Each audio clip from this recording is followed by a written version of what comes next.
like getting an error as you start streaming is probably not a good thing. Oh my god, there's so much noise in the background. People working outside. It's a mess. It's a whole mess. Anyways, good morning, ladies and gentlemen. If you're watching this over on YouTube, please remember to hit the like button. Also, click the link in the description down below because it is always better when it's live, ladies and gentlemen. Always better when it's live.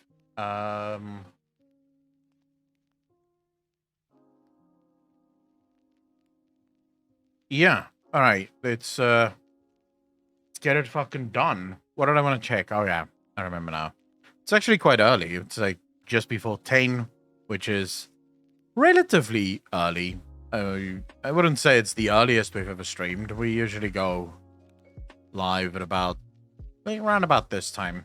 Well, not usually, but sometimes we go live around this time. Other times we fucking don't. What am I doing? Oh yeah, I remember what I want to do. And I remember that I made a fuck up with the title. Shit.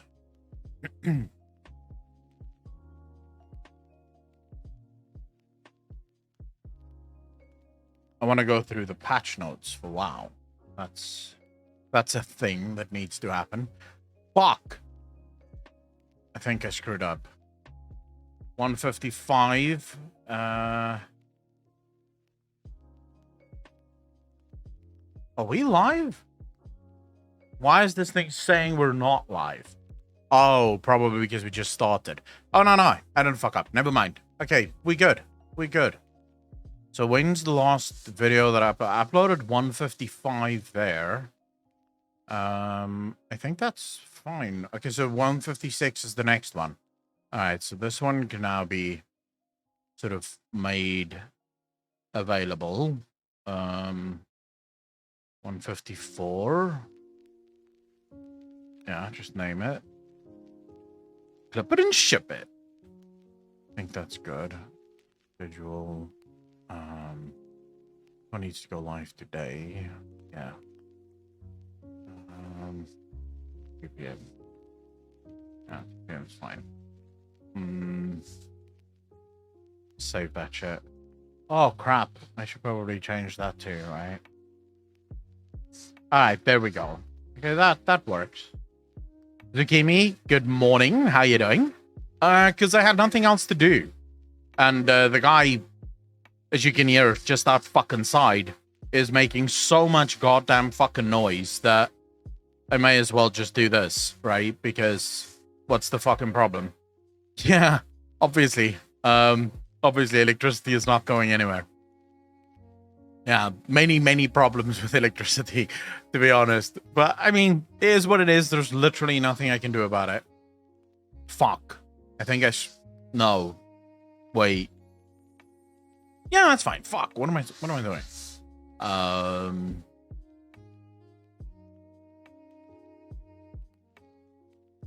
Yeah, I mean, the problems with the electricity isn't going away. It's just getting worse.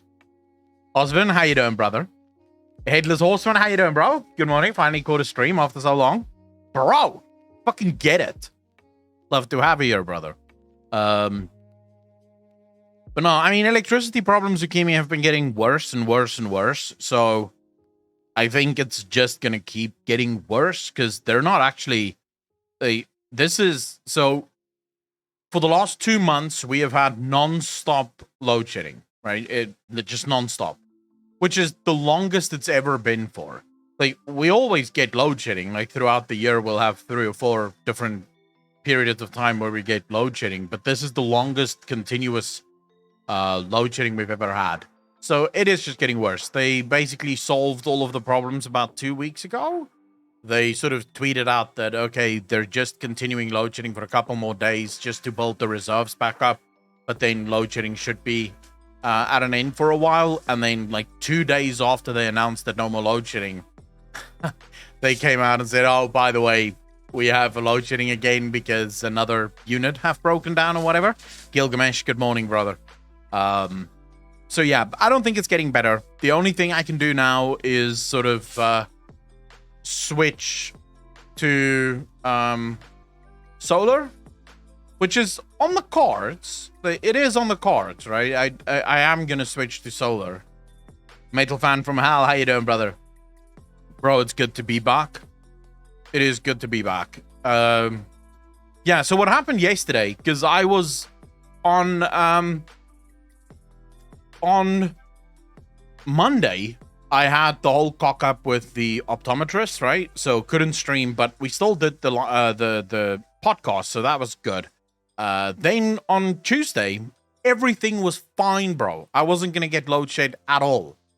And then Cape Town changed the load shedding schedule because nationwide we were supposed to be on stage 4, I think, or stage 3 actually.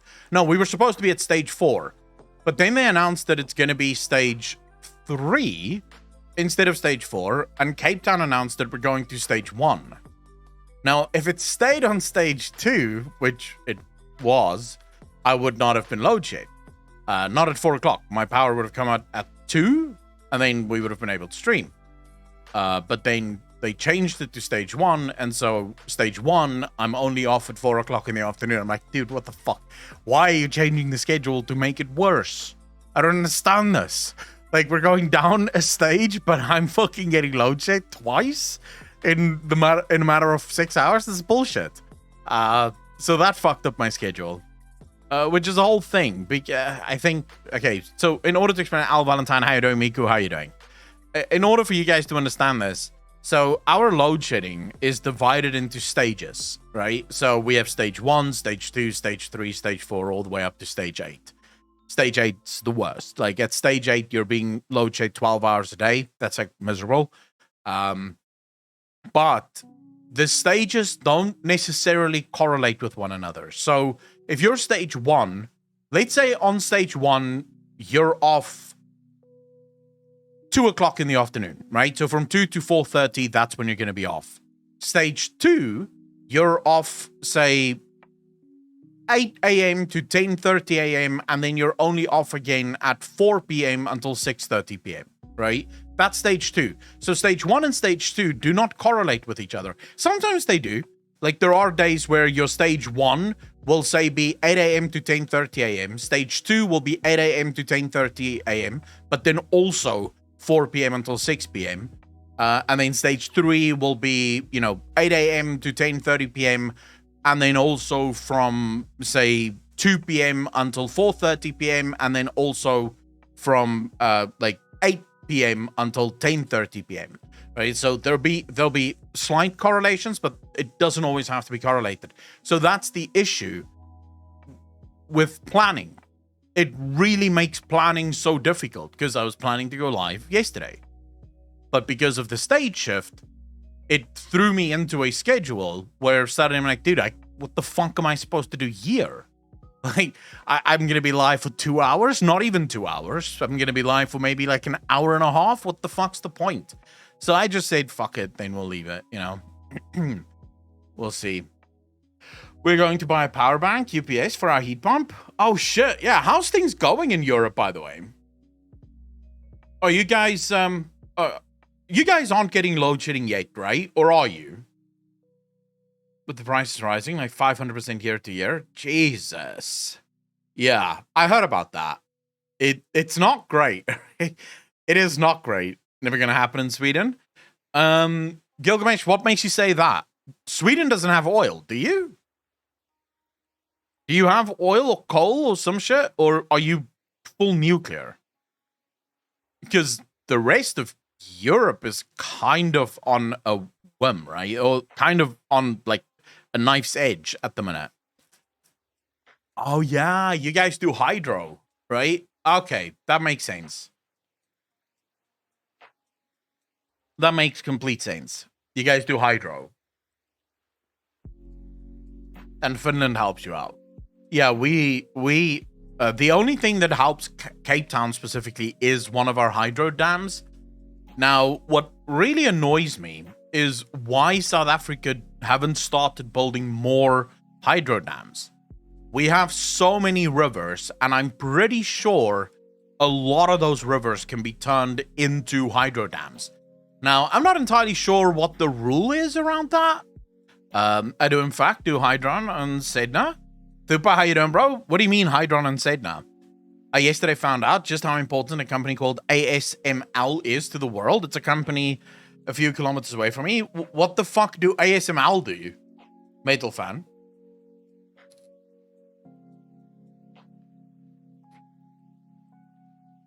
Why haven't they? Corrupted government stealing money, of course. Well, of course.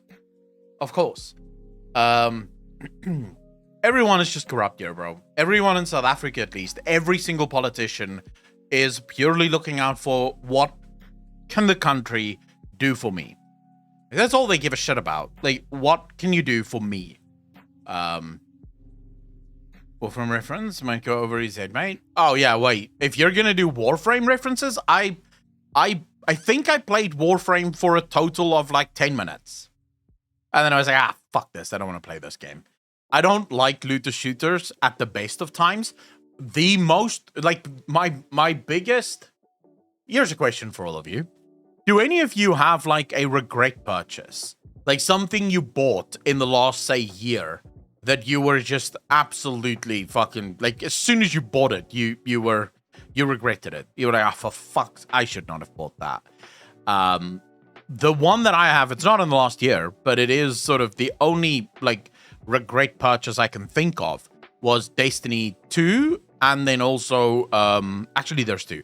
Destiny 2 and, not Divinity, what's it called? The Division 2. So when I bought The Division 2, I played it for like one evening, and then I was like, oh my god, I wasted so much of my fucking money on this game. I don't like looter shooters. Why the fuck do I keep buying them?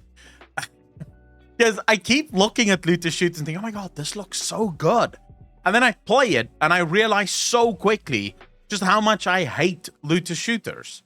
And it's no, like, I don't mind people that play looter shooters. I just find them incredibly boring.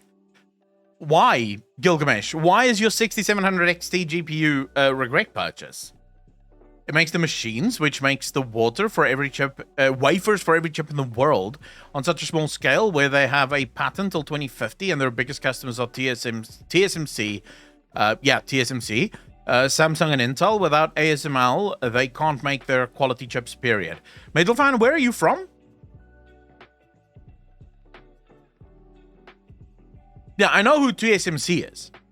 So TSMC is like the most... I would say TSMC is the most important company in the world. This is one of the reasons why America do not really send troops to the Ukraine conflict. But should China decide to invade Taiwan, holy shit, America will absolutely send ships and soldiers and literally whatever they can to defend Taiwan. Because if China takes Taiwan and gets their hands on TSMC, everyone's fucked. Like, the whole world is fucked, because then China controls all of the semiconductors, and these are the semiconductors that go into our cars and our washing machines, but also in military vehicles and all the rest of it. Windows 11 is making graphics lesser than NVIDIA and Intel.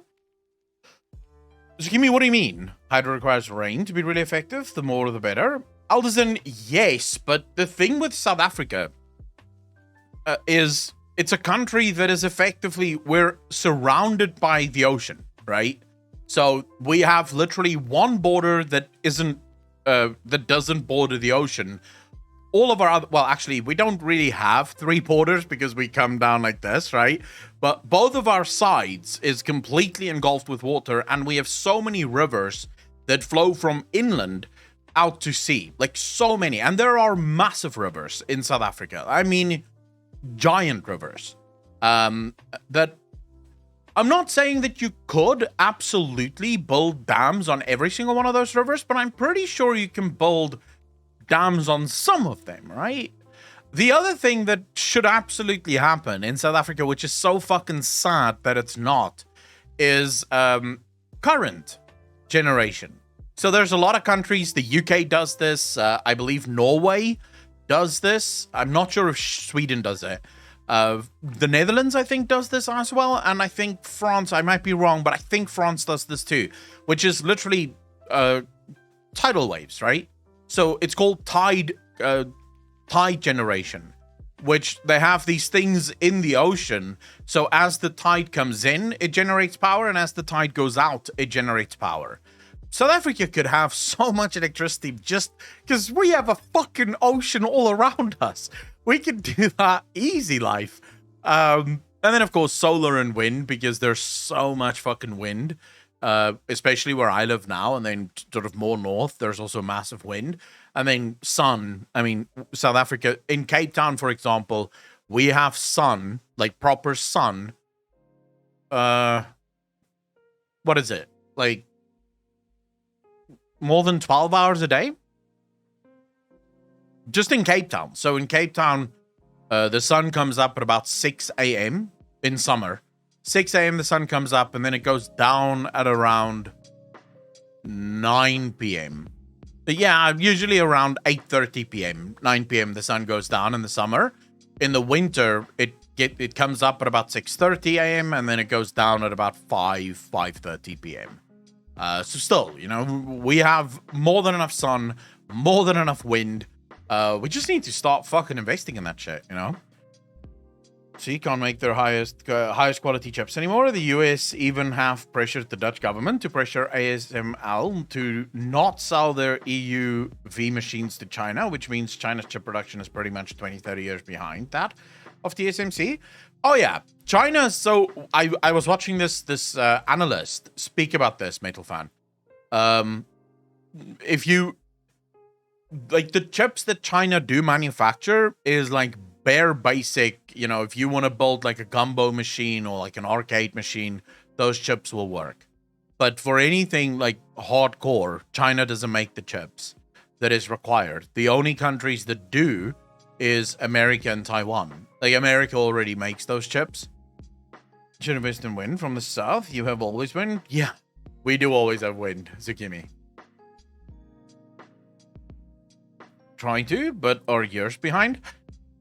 Dude, from everything that I'm hearing and from everything that I'm seeing, it looks like China is on the brink of... Murloc, how you doing, brother? It looks like China is on the brink of collapse. I don't know if they're going to be able to do that.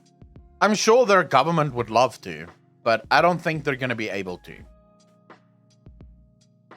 It's just one of those things, and I don't think there's anything they can do about it. It's the problem with every single centralized government system. If like, it'll work for a while. Sup, man? First time I catch you live here. I always watch your videos on YouTube. Murloc, happy to have you. By the way, I'm playing ads quickly, guys. So if you're getting an ad, just go make some coffee. I won't talk about anything important until the ads are fucking done. I just always play ads in the beginning to get that out of the way. Let's just quickly message this out to get that done and dusted, and tweet that out to get that done and dusted. Okay, that should be good. That should be good, I think.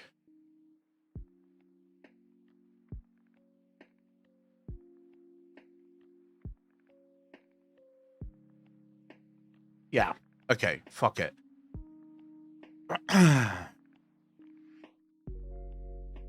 Okay. So what's everyone up to? You know, other than just watching me fucking talk shit.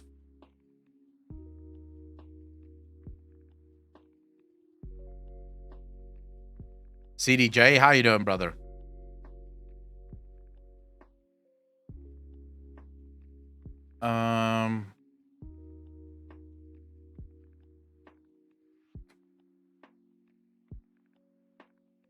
DRG? What the fuck is DRG?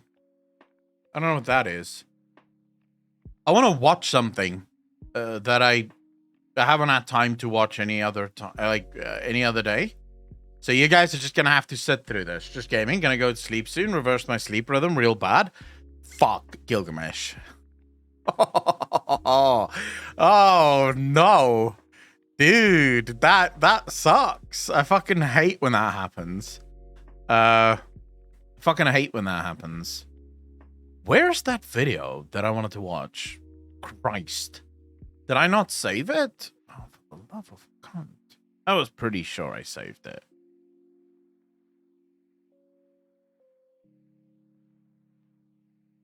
What the fuck have I done?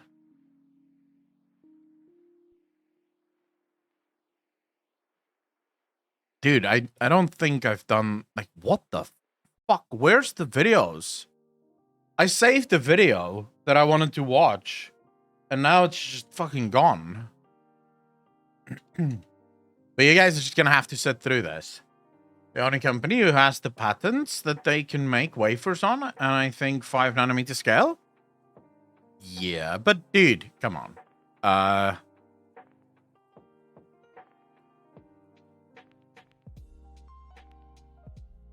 Someone else is gonna do it too. Eventually, someone else is gonna do it too. I know you haven't been on the beta, and I don't know if you know the Odin thing. Just wanted to know your opinion on that. What Odin thing?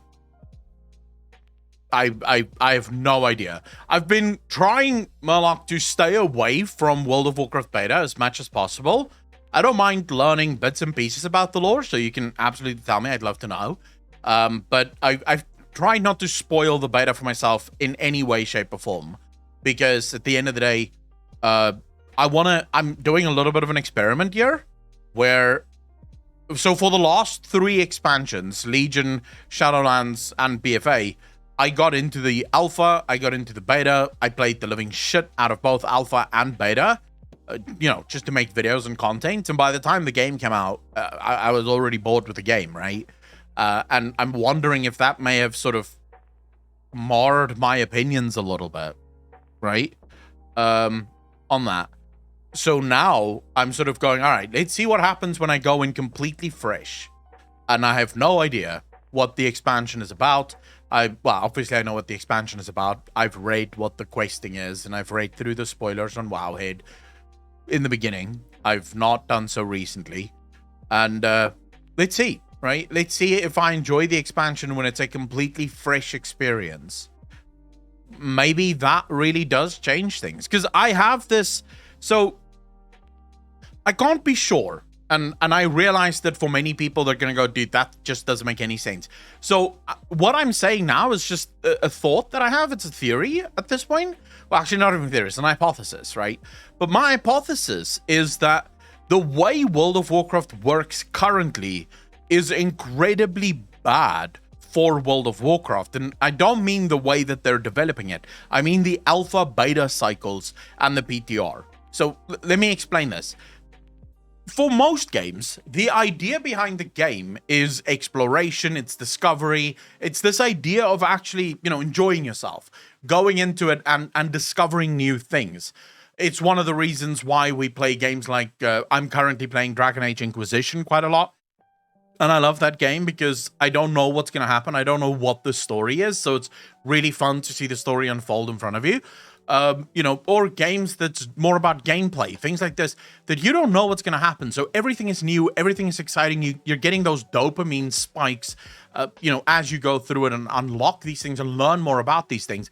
But the way that World of Warcraft currently functions, the way it operates in the world is, it almost feels like PTR, Alpha, and Beta have replaced the live game as the game, right? So you have all of these content creators that log into the alpha, play the living shit out of it. And I mean, look at the content creators on World of Warcraft's Twitch directory that is playing Dragon or World of Warcraft alpha and beta every single day. Like, they've done everything there is to do in the alpha and the beta, even before the game have gone live.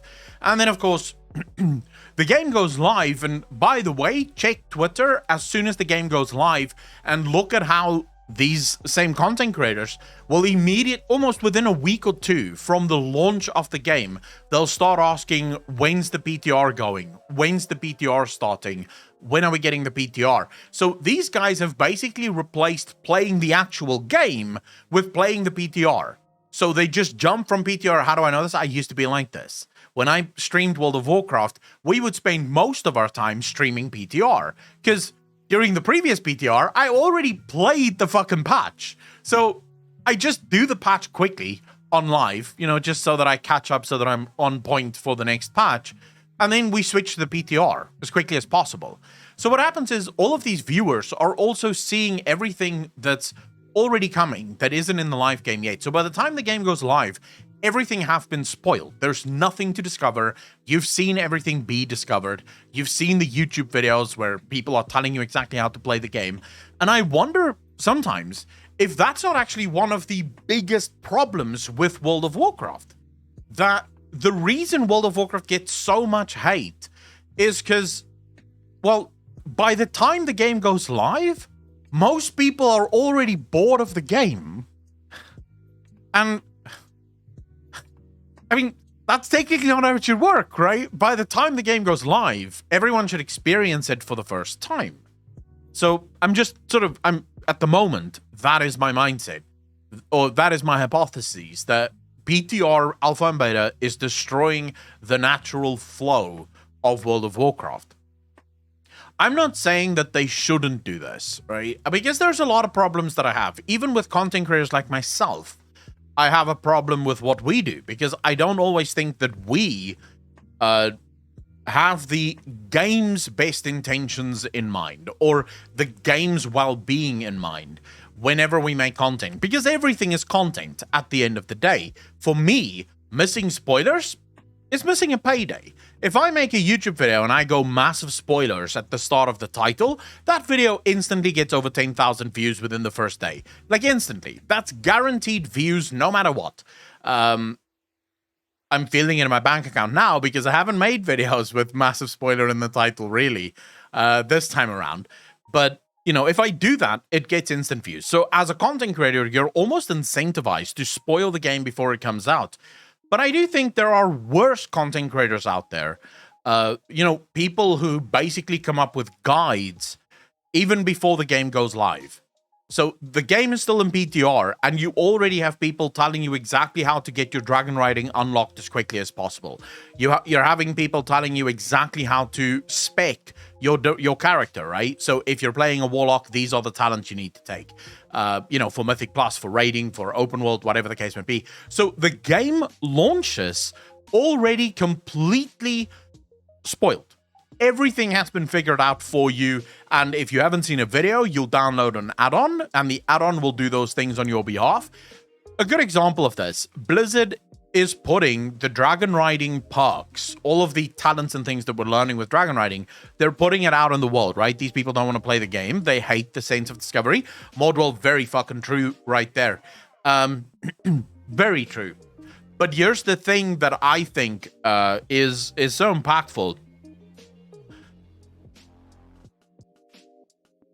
How much do you want to bet me that by the time Dragonflight comes out, if it's not already available, there will be an add-on that will show you exactly where every single upgrade for dragon riding is? Exactly. It will literally mark it on your map. Go here for that upgrade, go here for that upgrade, go here for that upgrade. And some of those add-ons will even tell you exactly which path needs to be followed in order to get there. Right? So it'll tell you, go up the side of the mountain, do this, do that, and you'll be there, right? King Julian, how you doing, brother? Then what's the point of adventuring? If you're Blizzard, you're thinking to yourself, you know what I've put... Like, if you're the developer of this, you're thinking to yourself, I've put so much effort into hiding this thing. Not hiding it, because you have to think about this. As a developer, you know how much thought goes into hiding something on a map.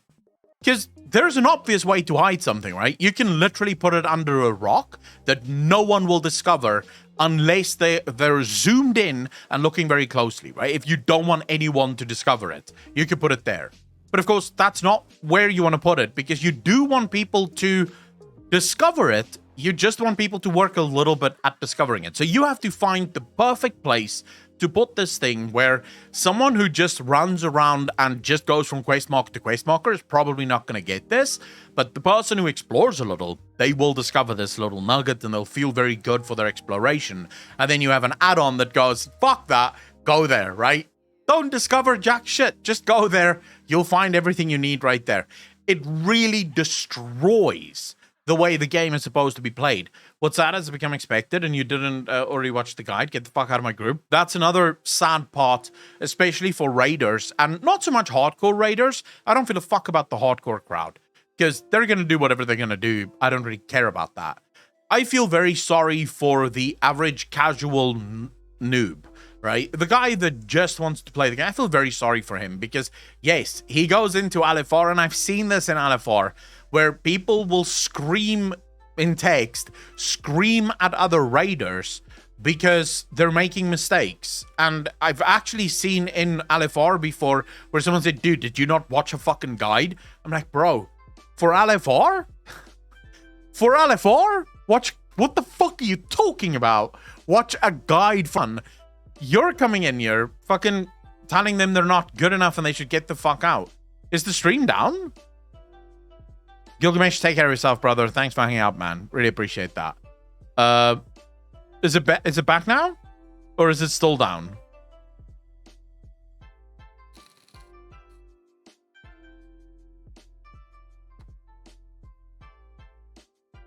Can you guys... Is it back now? All right, so it was just heavy lag.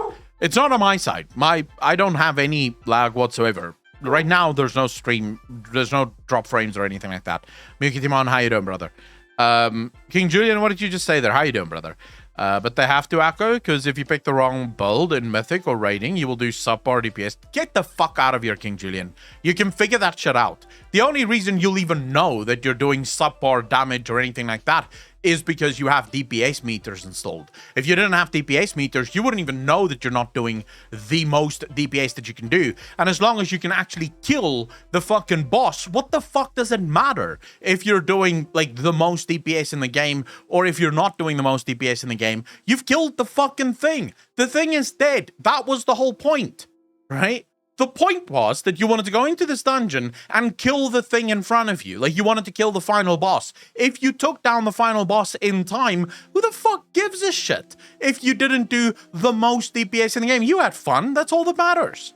The problem is that you have these fucking, these statistic Andes, these guys that go on websites and go, oh my god, you should be pulling 90k DPS per second, otherwise go fuck yourself. And then you don't pull 90k DPS and they're like, oh, get the fuck out of my group. And it's like, bro, you killed the fucking thing.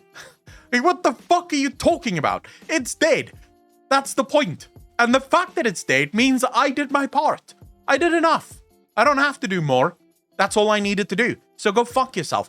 Dude, we need a serious reset. Gamers need to reset their brains to the point of going, games are about fun. You know why I can say all of this? Because I used to be one of the assholes that I'm speaking against now. I used to be like this.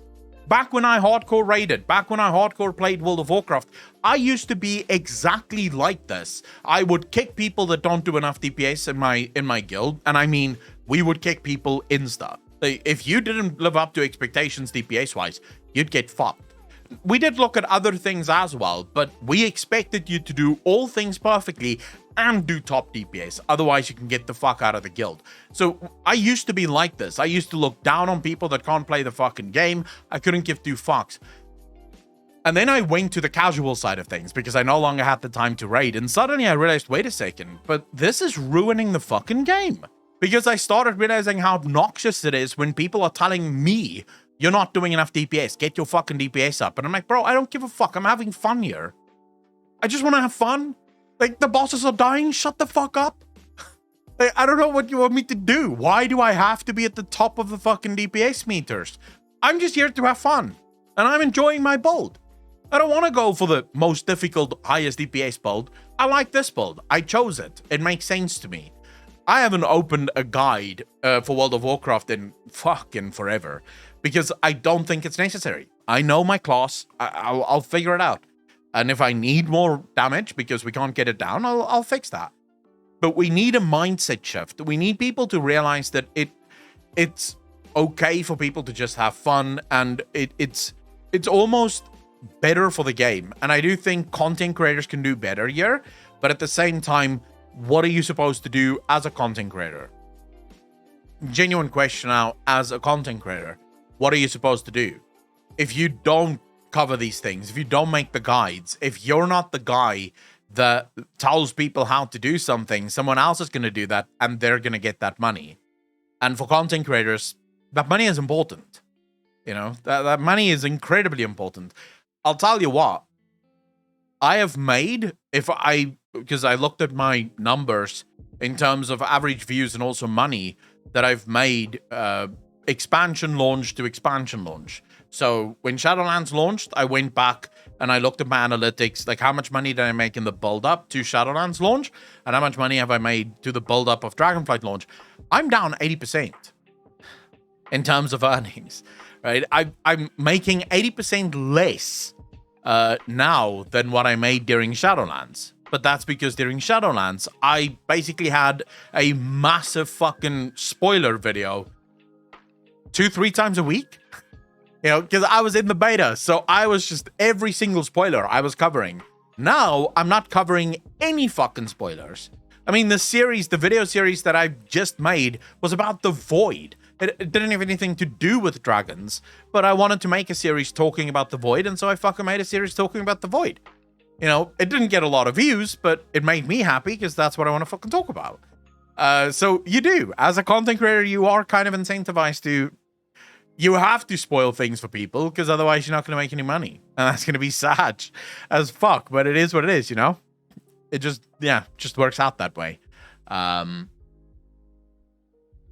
I've uploaded a video on the Reddit which explains ASML a bit, but holy shit, the room the machine is in must be super clean as one process they use release something that even gets absorbed by natural air. The air in the testing environment and construction area have to be and are 10,000 times cleaner than natural outside air. Jesus. Malong, thank you very much, dude. I really appreciate that. You're just saying, Akko, but sadly, I have experienced that myself a few times, and so I don't have to worry about to be kicked from any content. I will need to know the best builds and guides because sadly those people still exist.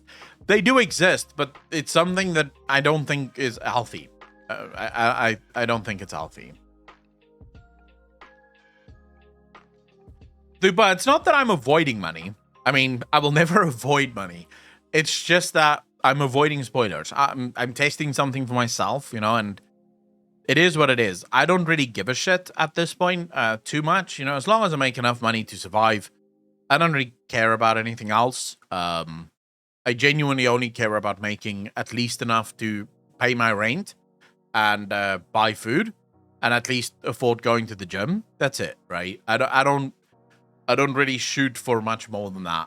And I'm making that at least. You know, I'm making just enough to do all of that shit. So I'm happy with how much I'm making at the minute. I'd love to see more content streams from mid-level people who aren't amazing, because I think it does skew things. Every person you watch is super good. Well, yeah, but that's also something. No, very few people are going to watch some random Andy that doesn't know what the fuck he's doing, right? Unless, of course, he makes it funny, in which case a lot of people might watch. Just got done watching all of the Lord of the Rings and The Hobbit. What are your thoughts about the box? Also, what's up with that PO box? Jabad, I will do the PO box soon. I haven't had time yet for that shit. Plus, the post office here is having some fucking issues at the minute. There's a grant thing, Jabad, that's happening. People need to collect their grants, but apparently they can't collect the grants at the post office, but they do need... So there's like always a fucking queue at the post office. So I will have to choose a day where I just literally go stand in that fucking queue and try to get help. Because they're the only ones that do PO boxes. Which is sad, because I wish I didn't have to go to the post office for that shit.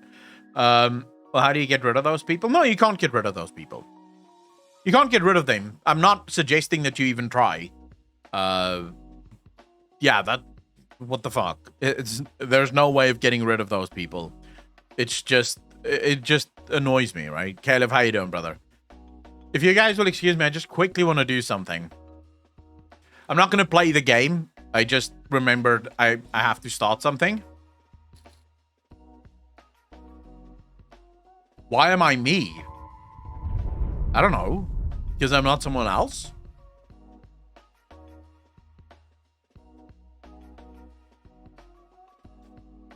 Sorry, I'm building up to the final mission in this game. And I'm just clearing out my mission board. And so I have to log in the whole time. Trump say again, how you doing, brother? Thanks for the follow, really appreciate that. And you on the WoW thing, I played hardcore in Wrath. I quit at some part in Kata. I tried returning later on, but I quickly ran into people being hella ass. Remember Remember it being twice as much. Decided, nah, I'll have more fun slamming a pineapple against my forehead. Jesus. I haven't played this since it came out. Dude, I'm enjoying the story very, very much. But I need to do this mission table because I only have this quest left. See this one? This is the final quest. What pride it wrought.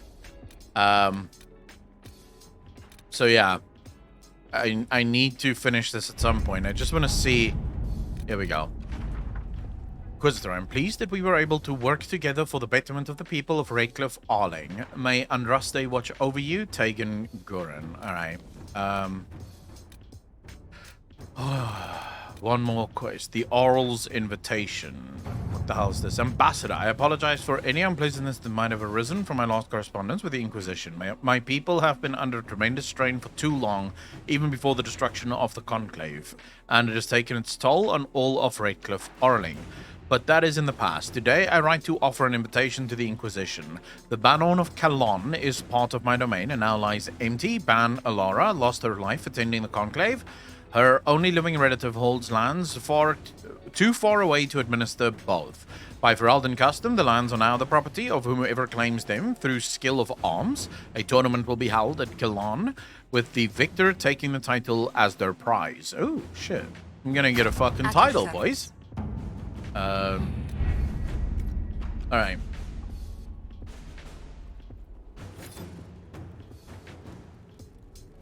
From a lot up to what, but I just couldn't stand playing anymore. Cheers. I mean, I think that's fair. I think everyone's gonna have their own ideas, right? And their own opinions on how things are supposed to go. And I'm not judging anyone for that. It is what it is, you know. Some people aren't gonna mind. Some people are gonna mind. It's just life. What would you do, though, Akko, to change the mindset? If you were a Blizz developer, what would you do to fix the issue? I would probably ban a lot of add-ons. Not all add-ons, but I would ban a lot of the sort of guide add-ons out there. So things like DBM, I would ban. Any sort of add-on that shows you things in the game, I will ban. Just sort of make it harder for people to get that information. Because, yes, I'm aware that people are still going to be able to go to websites in order to find certain locations. And I'm aware that happens in all games, even if they don't have add-ons. But at least that puts it to a place where you have to really do a lot of work in order to get there, right? In order to get the items that you need. So first and foremost, you have to know what it is you need. And then, of course, you have to go and look for what it is that you need. Whereas add-ons sort of give you all of the information, even for things that you do not need or even know that you need. And I do apologize for the noise outside, guys. There's a guy literally doing the garden right outside my fucking window, and it sounds like he's trying to piss me off. How far are you in Final Fantasy, Akko? I want to see you try raids from Stormblood onwards. I need to do the last wing of the Stormblood raid, and then I have 2 patches left for Shadowbringers. Game gives you everything you need. I think World of Warcraft as a game already gives you everything you need. The problem is that add-ons have created this environment where things have become so complicated that without add-ons, it is almost impossible to keep track of everything. Because add-ons create this environment where you can no longer make bosses the same way you used to, right? Because that would destroy things. That's what he tells all. Tells are pretty hard to read. I wouldn't say that, Boardwell. At least as an ex-raider, I never had trouble reading the swirlies and shit like that. You get used to it. Like you get used to what can you stand in, what can't you stand in. You know, you immediately just know, oh my god, get out of this thing. Or shit, okay, this is fine. So I would say it's just a matter of getting used to it. As for how to fix it, yeah, I would just straight up ban most of these things. I would keep all add-ons that let you customize things. I think those are fine. give people the freedom to customize as much as they want, but yeah, don't give people access to add-ons that effectively remove discovery and adventuring from the game, because I think that's where it gets really bad. So like FIFA 14, where the game gives you everything you need. How far are you? Remove the automations. Yeah, probably something to that effect. Why not? Fuck it. All right, I wanted to watch this video, guys. I've wanted to watch this video for a while. It is... I'm not entirely sure how most of you are going to feel about this. So, democracy in the next cycle of history. Jonathan Haidt. Do you guys know who Jonathan Haidt is? I guess I should ask that first. Does anyone here know who Jonathan Haidt is? Nope, don't think so. Heard of him, but no. All right, so Jonathan Haidt is one of my favorite psychologists out there. I would say it's sort of a toss-up between him and Steven Pinker for who my favorite psychologist is out there.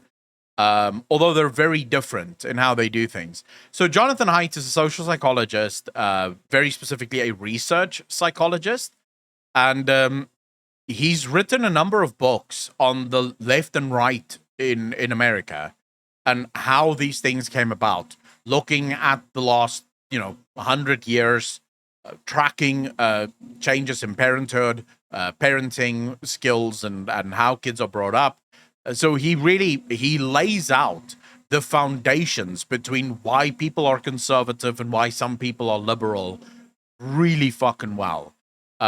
He's on the left, so lifelong Democrat voter, he is left. He's a liberal, but I would say more old school liberal.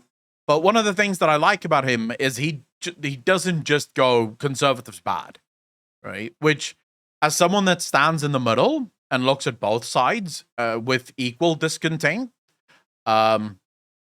it's nice when I hear someone go, so this is what we believe, this is what they believe, and I can sort of look at it and say, okay, that seems balanced.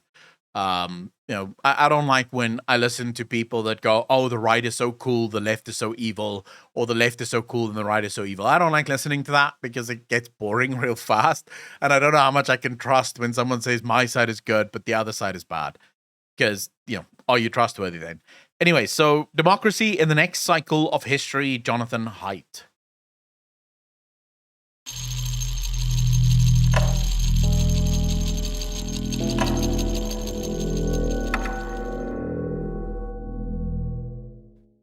Welcome, everyone, to today's Long Now Talk. It's a three-way conversation. It's going to be me, Stuart Brand. I'm the president of the Long Now Foundation. And please welcome also from Long Now. Yeah, he's not Jonathan Haidt. You'll see Jonathan Haidt soon. Who is known as Senior Maverick at Wired, but he's also co-chair of the Long Now Foundation. Thank you, Stuart. And glad you're here. Joining us today is Jonathan Haidt. There's Jonathan Haidt. He's a social psychologist at New York University. And I'm going to mention just two titles of the works that he's done. One was a book from a couple of years ago called The Righteous Mind, Why Good People Are Divided by Politics and Religion. By the way, if you ever want to read about why people are conservative and why people are liberal, read The Righteous Mind. It is so interesting when you listen to why, and it's not as obvious as, oh, it's just bad people that vote Republican or whatever. It has so much to do with our psychology. It's insane. And this year we got stimulated to invite him to one of these occasions by the title and then content of a piece he wrote for The Atlantic titled "Why the Past 10 Years of American Life Have Been Uniquely Stupid." And then the subtitle, which he may or may not have provided, but he can explain, is "It's Not Just a Phase." Why is it not just a phase, and what made it so stupid? Thanks so much, Stuart and Kevin. What a pleasure to be talking with you both. I'm a social psychologist and I study morality. In my work, I try to take a really long perspective. I often try to start with what made humans unique, beginning 1 or 2 million years ago when we became cultural creatures. So I love taking this very long perspective on humanity and seeing that we evolved to be tribal religious creatures. We have animistic gods. I've said this before, right? The whole we evolved to be religious people. It seems to be something that's ingrained in our DNA. Even if you meet someone that is atheistic, right? So they're a complete atheist, they don't believe in God at all. You will find that there is something in their life that they are religious about, be that politics or even atheism. You get people that are incredibly religious about atheism. They will believe any claim that atheism makes, whether they themselves have tasted that claim, or even if the claim doesn't make a whole lot of sense, they will believe it because they are religious about it. And for anyone on the fucking back that doesn't seem to understand what I'm saying here, when I talk about religion, I'm talking about the ability to believe things even if you have no evidence for it. That is religious to me. It doesn't matter what that religion is. And I'm not judging it. You can have all the religion in the world. I think many of us have religious thoughts about many things. But religious thoughts, as far as I'm concerned, is anything that you believe without actually having the evidence for it.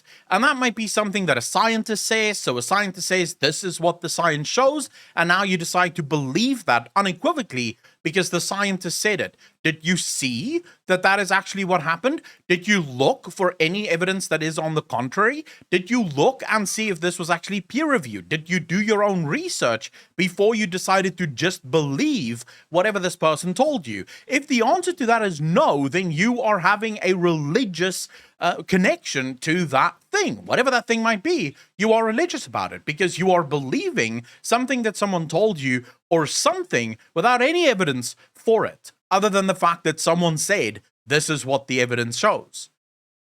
That's religion to me. It's not good, it's not bad, it just seems to be human. It seems to be what we do as humans. We make things religious, and we will find anything to make it religious if we don't have actual religion, which is something that maybe traditional religious people are spared from in some way because, you know, they have Christ or they have God or they have Allah or they have, whichever religion you adhere to, they have that as their religious backbone. And so all other things are approached with a healthy set of skepticism because they already have religion. Right? So they already have those things that they're incredibly religious about. And so all other things they can be skeptical of, which then, of course, drives everyone that isn't religious crazy because a lot of the time people will be skeptical of things that really they shouldn't be skeptical of. Right? So, for example, when you meet a religious person that's skeptical of evolution, and it's sort of like, hold on. We know that evolution takes place. We can see how evolution takes place. There is an absolute rational argument that can be made for evolution within religion. You can absolutely do that. My dad is a firm believer in that argument that God used evolution in order to create everything. So you can make space for religion and evolution to exist at the same time, but it does obviously frustrate people when religious people say, no, the earth was created 6,000 years ago and God made humans out of dirt. So like, well, okay. All the evidence seems to be against that, but fuck it, you know?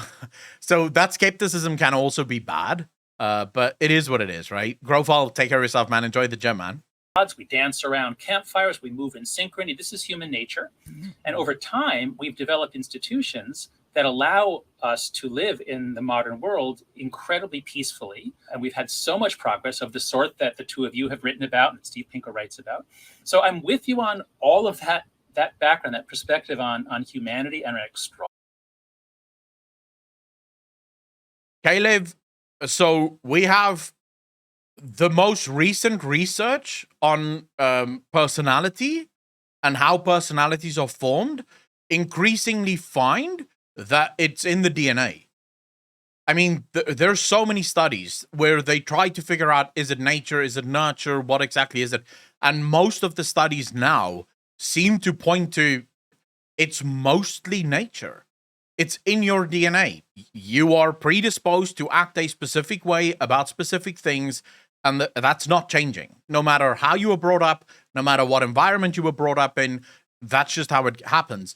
One of the things that I sort of use to make sense of this is I look at my brothers. I have 4 brothers. We're 5 sons, right? We come out of exactly the same house, right? We come out of the same household, the same parenting structures. Everything's the same. We are so fucking different.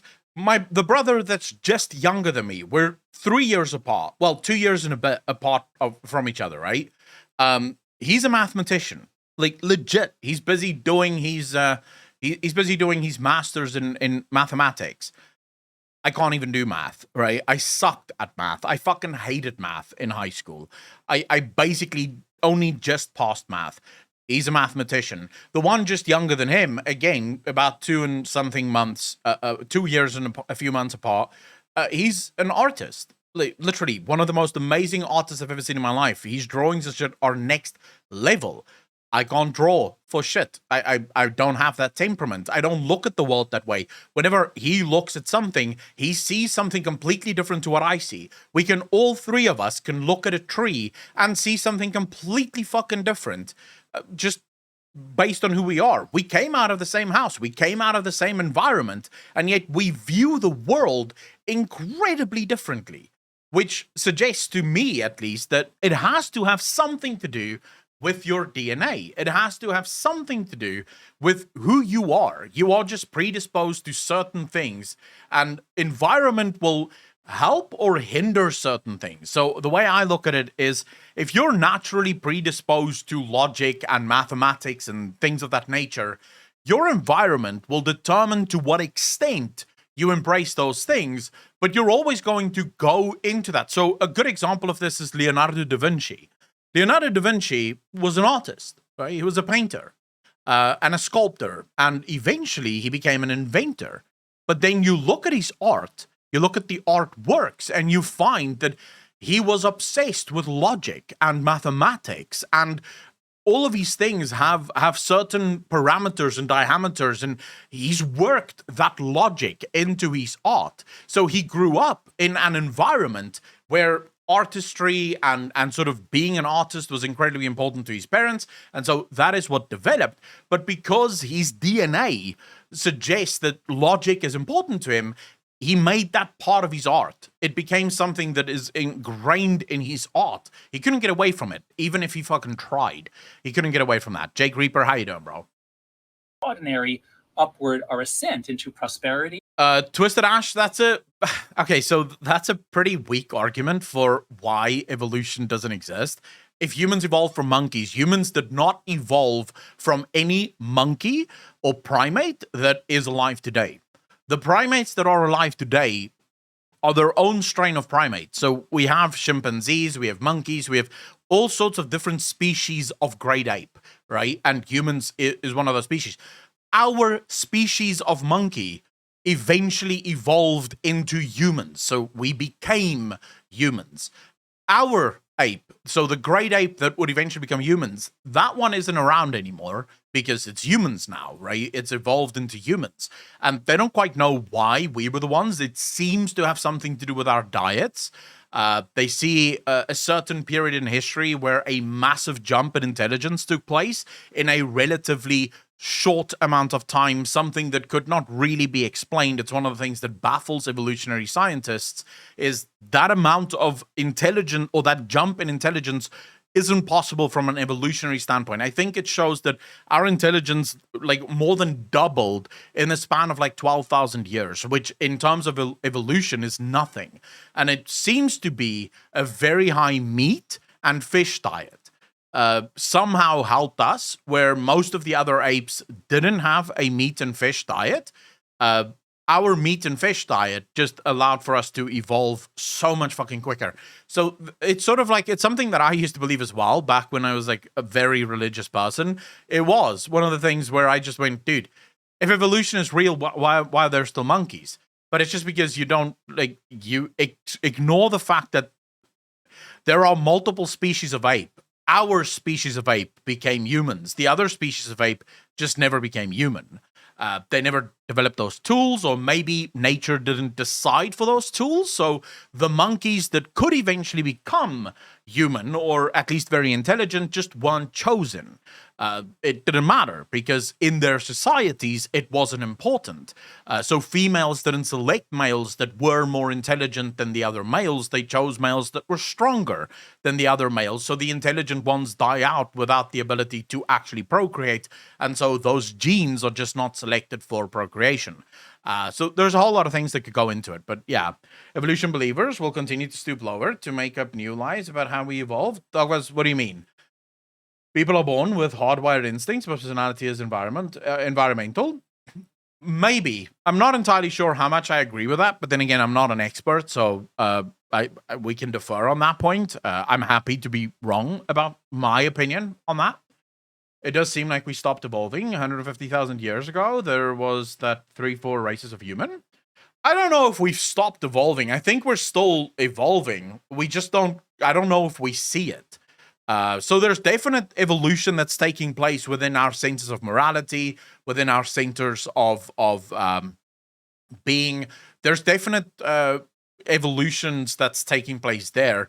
But in terms of how evolution will happen for us, that's something that I think is harder to predict, because I think so as humans, and I realize we want to watch this video, but this is an interesting topic to me.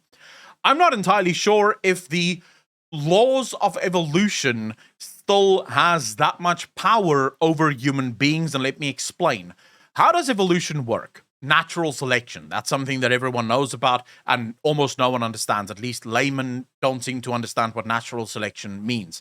So natural selection means the selection of the system of the genes that are the most adaptable or the most preferred within a specific environment. So if you are a lion that can't hunt, so let's say, for example, you're born and your teeth are just incredibly dull, you're not incredibly fast, and you don't have claws. So something went wrong at birth. That's a genetic mutation that took place. What are the odds of that lion finding a mate and actually making more lion cubs that look like him? 0. Because as a lion, if you are a male lion, you have to be able to defend your pride, you have to be strong, you have to have teeth, because those things are important for the female lions when they have cubs with that lion, because who's going to protect them against any male that wants to move into their territory? And nature is incredibly brutal when it comes to these things. So a good example of this is what happens when a male lion wanders into the territory of another male lion that has a pride. They fight. If the male lion that is the intruder kills the lion of the pride, what does he do next? He kills all of the cubs. He literally destroys that lion's bloodline. In other words, he destroys the weaker bloodline, and he will now mate with the female lions, and he will make his own cubs, which will then carry on his bloodline. Nature is incredibly cruel. That is natural selection. That is how lions remain strong. That's how they remain the king of the jungle, because the strongest ones survive. The weaker ones die out.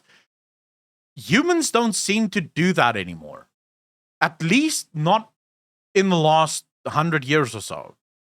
For a long time in human history, so if we go back 3, 4, 5, 6,000 years ago, human females would probably have chosen based on the strongest idea, right? So whoever is the strongest, this is why when they trace back human lineage, it seems like almost all humans alive today come out of about 20% of males who have ever existed. So only 20% of men in the entire history of the world actually procreated. Because way back in the day, what would a woman have to do? Well, a woman would choose a man that is strong, that can hunt, and that can provide. That man would oftentimes be known as the alpha male within the tribe. He could have as many women as he wants because well, all women want someone that can provide for them. Remember, if a woman has a child, if she's pregnant, she is vulnerable. She needs someone to take care of her, especially before we came up with birth control and before we had the ability for women to enter the workplace. Back in the day when it was hunting and it was dangerous, men would go out, and she wanted the man that could defend her from attackers and from animals and all the rest of it, right? So the alpha male could basically have children with 20, 30, 40, 50 women, as many as he fucking wanted, because he was the alpha.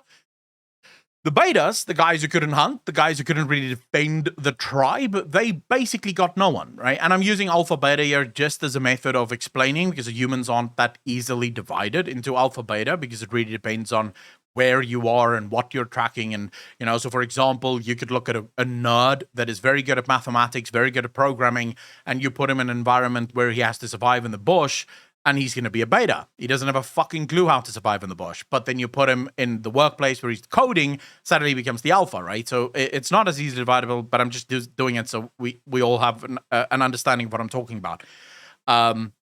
Nowadays, it's far more open. Far more people get husbands than far more husbands get wives than ever before. So far more men actually get to marry. Far more men actually get to have children. So there is a good chance that we are changing evolution as we speak, because that natural selection thing, due to our own intelligence, is changing. And women are also choosing very differently today than what they used to in the past. It used to be that women would choose the strongest man because she needed someone to protect her. Nowadays, women don't need protection. We don't have barbarians at the gates anymore, right? And technology have made it so that even if you don't have the strength, as long as you can shoot, you can keep someone safe, right? So women are no longer choosing the strongest in the pack. They're choosing the smartest, the most intelligent. That's what they're choosing now. The most successful is oftentimes being favored. So we may have interfered with our own evolution to the point where who knows where we're going to be 1 million or 2 or 3 million years from now. And I would also say in the span of 150,000 years, that's still really nothing in terms of evolution, right? One of the most important things for a higher species is to control their DNA. True, it is said that a third of Asia's population is directly descended from Genghis Khan. I would not dispute that. I'm pretty sure Genghis Khan made a lot of fucking babies because he was the alpha male at the time, right? Dude was fucking and warring. That was about it, right? If he wasn't killing people, he was fucking people. That's basically the story of Genghis Khan. And peace and health and rights and equality until about 2014, 2015. So I'm a professor. I teach on campus, and weird stuff started happening in 2014. We saw students suddenly objecting to words and books and speakers. We saw them bringing in ideas that words are violent. So all this strange stuff was happening. We thought it was just something about college students. My friend Greg Lukianoff and I wrote an article about this called "The Coddling of the American Mind" in The Atlantic in 2015. It came out in August, and then in November of that year, many universities kind of blew up, and this new culture came in. And it's a culture that could not have happened without Twitter and other platforms. Dogbuzz, I wouldn't say that most men are weak or that women are choosing weak men that they can control. I don't necessarily think it is that generalized, if I'm honest with you. I think we live in a society where sometimes really bad people that ordinarily wouldn't be able to get ahead, are now capable of getting ahead, of showing up as successful, because we live in a highly corrupt society. We live in a place where the people that actually look successful are oftentimes the most corrupt, the guys that are the most likely to lie, the most likely to cheat, the most likely to break the law in order to get ahead. And we live in an era where it's very difficult to know what actual success is. For in the animal kingdom, it's easy to know who the alpha male would be, right? It's the strongest one. It's the one that wins the battle. That's the alpha. When two monkeys fight, whoever fucking lives at the end of that is the strongest. That's clear. It's not the truth when you look at humans, because you can have someone that earns $100,000 a month, looks very successful, has a nice apartment, drives a nice car, has a 401k, everything's going really well with this guy. Could be a complete piece of shit. How would you know? You don't know, because humans also have this incredible thing of pretending. We can pretend to be something we're not, and you only learn. And I think that oftentimes is why we see such a high divorce rate currently, because divorce is just through the roof at the minute. There's more divorces now than there's ever been in the past, and most divorces are initiated by women, not by men. And sure, some of that might just be a case of, something of the times, or it could be that so many bad people look like good people until you get to know them, that it becomes increasingly difficult for human females to actually know who the good guys are. And I'm not talking about the good guy that's gonna, try to get you into bed by being your friend. I'm talking about actual good men. A guy that will actually take care of you, a guy that will actually be there for you and actually support you, and you can support him and you can build a life together. I think it's becoming increasingly difficult for women to figure out who those guys are, right? Yeah, cool, but that's because people have sex before wedlock, and sex before wedlock blinds both parties. They don't get to know the person. Dogfuss, I get that is a religious thing, and I'm fully on board with that. I myself don't believe in sex before marriage, although the way I look at marriage is very different to most religious people. I don't see marriage as a thing that happens in a church. I don't need a document from a church or from the government to tell me that I'm married. I see sex or I see marriage as the person that I'm in love with. So if I truly love this person, if I truly connect with this person, if I truly believe that there is a future with this person, then I am more than happy to engage in sexual relations with said person, because I know that the relationship is built on a larger foundation than just sex. But that usually, for me at least, it's anywhere from 3 to 6 months before I'll be happy to jump into bed with someone. It's a culture of fear and attack. And this is completely incompatible with academic life. We Caleb, have to be able to. Please do it on Reddit. That way I have it with me. Because if you do it now, I want to finish watching this, and by the time I'm finished with this, it's going to be so far up. But I would love to watch that. I'm a huge fan of any videos like that. Talk, question each other, challenge ideas. We have to do that, or there's no point in coming to work. And all of a sudden, anything you say, you could be called out for. If you question received wisdom, there could be literally a movement to get you fired. And so academic life changed in 2015 in a very qualitative way. But we still thought that it was just something weird about universities. And I was puzzling over this what the hell happened to us? And then it began to happen in journalism and in the arts. Talk to any museum director anywhere in America. Did you guys see the video of those two girls that basically fucking destroyed a Van Gogh painting? Did you guys see that? It was on my Twitter for like 2 days, where people were just showing this video of these girls doing some climate bullshit, like some climate change campaign or something, and they threw paint on a Vincent van Gogh painting, like a very old painting that is effectively priceless. And I didn't think, if you told me 3 months ago you will be like, how would you feel if someone threw paint over a very old Vincent van Gogh painting? I would be like, who gives a shit, right? I don't care. But then when I saw it, yeah, Scott, I'm aware that it eventually came out that it was actually just a copy of it and it's not the original. I'm aware of that. The thing that pissed me off is that you would even do something like that. Because there are times at museums where the originals are brought out. There are times when that happens. And what I guess the point I'm trying to make is, art isn't just art. It's culture. It's part of where we come from. It's going to form part of who we are, right? And for you to do that, for someone to feel like that is okay, to throw paint on a painting that is that old just to make a point?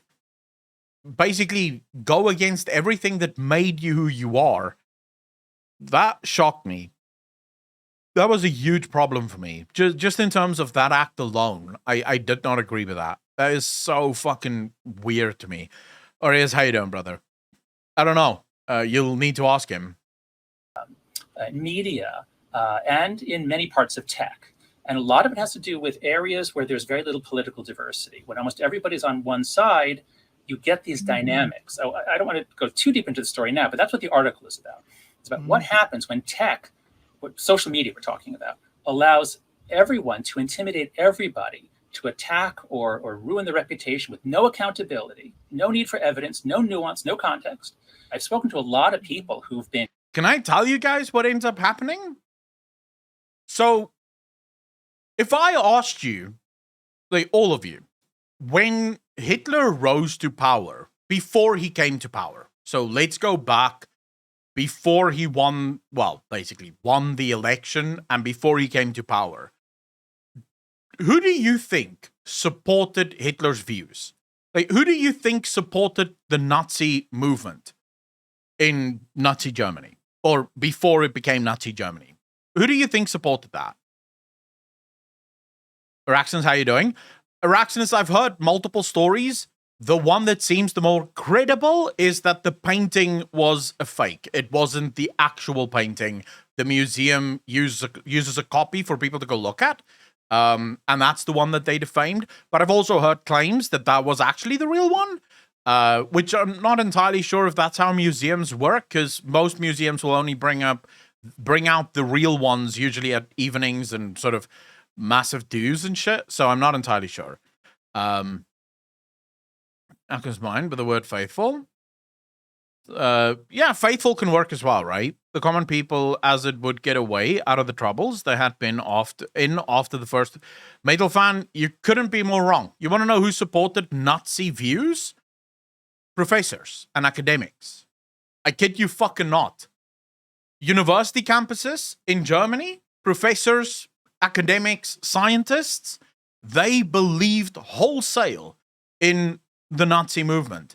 If you go back to like news articles and things from Germany before Hitler came to power, there would constantly be academics and scientists and people talking about Nazism. And now remember, we're talking about the view about National Socialism. We're not talking about the whole killing of Jews and thing, right? That's a whole thing that came later. That was also very much supported by a lot of people in academics, but I don't think by all academics at that point in time anymore. But at least in terms of the wholesale view of National Socialism and what Hitler sort of espoused to, it was believed by academics. It started on university campuses. That's where a lot of the base was built. I was watching this historian actually lay this out, and I was like, Jesus, because he showed the articles of the time sort of talking about the views. And that's what ends up happening. You get people that become so engrossed in their own belief when when everyone from the other side have been pushed out of the conversation, then this side becomes just too extreme. You need both sides to keep people in balance. Canceled. And it is terrible. King Julian, no, that's not what I'm saying. I'm talking specifically, you have to stay within the focus of the argument, please. I'm not saying that scientists and academics are Nazis. Not at all. I'm saying, let's go to university campuses. When you have conservative professors and liberal professors, and you have conservative students and liberal students on a university campus where freedom of speech is protected. So the conservatives can say whatever they want, the liberals can say whatever they want, and they can argue and debate with each other over what the right views should be. That's usually very healthy for a society because we debate, we learn, we grow, we figure things out. But when you have a scenario where one side wins, so in the case of Germany, the right, the Nazi side, won. So they took over the universities. And in America right now, the left has won the campus war, so to speak. And so they're taking over universities. And what ends up happening is it moves further and further to the side that wins. So if the right wins, it moves further and further to the side where, bad shit starts to happen. And when the left wins, it moves further and further to the side of, bad shit starts to happen. Because the balance has completely been sort of disrupted. And that's what Jonathan Haidt is explaining here. As a university professor, what they started to see in 2015 is that whenever a professor wanted to discuss something or gave people a prescribed book, if the students felt like that was problematic, they would go on a massive campaign to get that professor fired. If the professor tried to debate his students and they felt like they were being attacked or they were being offended, they would go on these campaigns to try and cancel people. That's what he's saying here. I'll go back a little bit so you guys can just hear again, because we've been talking about a whole lot of things right now. What the hell happened to us? And then it began to happen in journalism and in the arts. Talk to any museum director anywhere in America, in media, and in many parts of tech. And a lot of it has to do with areas where there's very little political diversity. When almost everybody's on one side, you get these dynamics. So I don't want to go too deep into the story now, but that's what the article is about. It's about what happens when tech, what social media we're talking about, allows everyone to intimidate everybody, to attack or ruin the reputation with no accountability, no need for evidence, no nuance, no context. I've spoken to a lot of people who've been canceled, and it is terrifying. Social death is what the ancients used to use. If you're guilty, either we kill you or we exile you and make you socially dead. And modern people are not prepared for it. So this is my main charge, that social media in particular, and here I especially mean a few business models that are about optimizing for engagement. So especially Twitter, to a lesser extent, Facebook, TikTok, we'll see that's probably going to play a bigger role later. So that's what I'm talking about, and it's changed the institutions. Well, it's interesting. My sense is that you're a liberal, John. Is that true? Well, oh my God, I am a liberal I was always a liberal in the sense of on the left, and I've always been a Democrat. But what's happening to us now is we're in a polarization spiral where the right, I've been focusing on the left so far because that's what's affecting universities, but a parallel process is happening on the right. So the right is no longer conservative. We have the extreme far right. We have a MAGA movement that has no connection to Edmund Burke or the wisdom of conservatism. We have a far right, which is... Dude, I don't know necessarily if it's the MAGA movement or whatever. I'm just going to call it the far right and the far left. So my problem with the right at this point, and I'm talking about even people that do not espouse, because whenever you say far right, I think most people see these incredible Nazis and racists and, shit like that. Bring it back even closer. So let's just look at a lot of people that is on the right. So conservatives, not all, but a lot. What is the basic fundamentals of conservatism? Edmund Burke, Adam Smith, these guys, it's about small government. It's about letting people live their lives. It's about freedom. It's about liberty. It's about this idea that you as a human being know better what makes you happy and what is good for you than what any government could ever know. But increasingly now, I'm hearing people on the right, I'm hearing Republicans speak about how the government should interfere with this, that, or the other. You have people like Nick Fuentes, who is like super far on the right, and you would argue this guy is on the right, so at least he should still be for all those things. But no, he's arguing that America should have a king.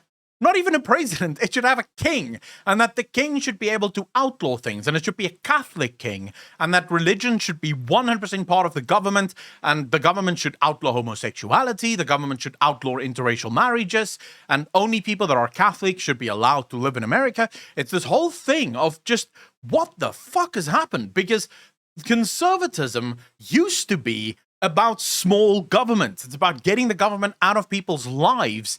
And the liberalism used to be about, government to protect the poor. So bigger government. True liberals, on the other hand, used to be about, small government, but enough government to take care of the poor. But now it seems like the left and the right disagree on very many things. But they agree on one thing, and that is that the government should be as big as humanly fucking possible. They just want the government to be big for them, though, right? So what they want, the left wants the government to be very big, fuck up white men, make sure that white men don't have any jobs, make sure that white men, know their place, and also, push a whole bunch of social shit. The right wants a big government that makes sure that there are no black people. And no, I don't know what the fuck the black people are going to do, because I'm not going to lie to you guys. Black Americans are pretty American. Like, if I talk to a black guy in South Africa and I talk to a black guy in America, it's not the same. So are you going to send black people in America back to Africa? They're not from Africa. Well, they might be originally, but they don't have African culture. They don't speak the language. They don't eat the food. So what the fuck are you going to do? They're American, right? So at the end of the day, these guys have this dream. It happens in South Africa too. I've spoken to people in the past that have this dream of returning to apartheid South Africa, right? They look at apartheid South Africa as if it's this utopia thing, right? Where everyone was just so happy. Of course, everyone meaning only white people were very happy because of it. And it's not many. Most people don't believe that, but there are here and there. You will hear someone like this. And I always just think to myself, dude, in what world are you living in? Like, how do you have a country that is so integrated? So many of us work with other people. We're friends with other people. You date a black girl or you marry a black girl. You have interracial children. What do you do now? So let's say you get into power and you make South Africa, it's a white country and only white people are allowed to live here. All right, what about the white guy that has a black wife and his children are mixed? Where should he live? Where should they live? He's white. He's allowed to be in your country, but his wife isn't. So what are you going to do with these people? What about friends? Right? I have black friends. I'm going to be honest with you. There are black people that, if I look at black, so here's a good example. Thomas Sowell is an economist. I love the guy. I think he's one of the greatest minds of our generation. And I do believe that in 100 years from now, people are going to look back and idolize Thomas Sowell. He's an economist, right? If you asked me, who do you want to live next to? Who do you want as your neighbor? Thomas Sowell or Hillary Clinton? Thomas Sowell, please. I don't agree with much that Hillary Clinton does. I think she's an evil bitch. She might be white as snow. I don't fucking like her. But I would love to have Thomas Sowell as my neighbor, because those conversations will be fucking lit. So for me, it's sort of that thing of, if you're going to have this all-white world, I don't think I want to live there. That sounds like an incredibly boring fucking world to be a part of, especially considering that there are many people on the white side of life that I don't like, that I think are fucking morons, like Nick Fuentes. I don't want to live with that fuck anywhere. So I don't want to live in that country. But if everyone wants a country where only people of a certain race are allowed to live, then I'm fucked. Because now I have to live with people that I don't fucking like. It doesn't make sense to me. How's Aka? They're all the same to me. Black is black. How are they different? Dude, you can't. That would be like saying white is white. What the fuck are you talking about? Like, do yourself a favor. Go to Europe and just go tell some French guy, hey, you're exactly like every other German I've met. And see how he fucking loses his mind. The culture isn't the same. The language isn't the same. The likes isn't the same. The way they govern isn't the same. It's different countries. Like, there's no such thing. Everyone is fucking different. 100%. Just because you're white doesn't make you the same as every white guy. Just because you're black doesn't make you the same as every other black guy. Because there's so many things that influence this. And it all boils down, as far as I'm concerned, to culture. If you and I have the same culture, we can get along, right? And we can be best friends. I don't think it has that much to do with race. At the end of the day, I think anyone that looks at race as any sort of qualifier is a fucking moron. Would not even fit in another European country? No, of course they wouldn't. Even worse, tell a French person they're British. Tell a British person they're French. Or tell a Brit, hey, you know, this is actually something that I used to do when I was in England. I would tell them, you guys know that you're pretty much German, right? And they would get fucking pissed. Even though, technically speaking, it's kind of true. You know, they lose their fucking minds as a result of that because they're not. Yes, they're Anglo-Saxon, but they're not German, right? Prokop, how you doing, brother? Well, actually, I'm a British person who gets told they're French all the time. Jesus, Ferrystar. How does that work? Culture is more of a factor of getting along than race? Kedev, I think it's 100% the difference. I don't think it has anything to do with race. I think it has everything to do with culture. You can have cultures that don't work together, right? If you have a culture where you believe... So, for example, Middle Eastern countries, right? So take Iran, for example. A lot of the things in their culture is things like women aren't allowed to drive, women aren't allowed to work, women aren't allowed to show their faces, women aren't allowed to do a whole lot of things. So if my country and Iran merged tomorrow, we're going to have problems because a lot of the women in my country are going to be told you can't do these things and they're going to fucking rebel. They're going to be super angry at the fact that they now have to live under these laws that we do not believe in and we do not agree with, right? Or for example, a good example of this is actually they believe that being a homosexual is deserving of the death penalty. In my country, that is going to be rejected wholesale by everyone in my country. They can do whatever the fuck they want to do. It's their country, right? I feel sorry for the people that live there and that have to suffer through that, but it is their culture and that's something that hopefully changes over time, but there's nothing we can do about it now. So there's definitely cultures that won't get along that well, but it has nothing to do with race. I don't think race is that big of a dividing factor. It's only a dividing factor in our own minds.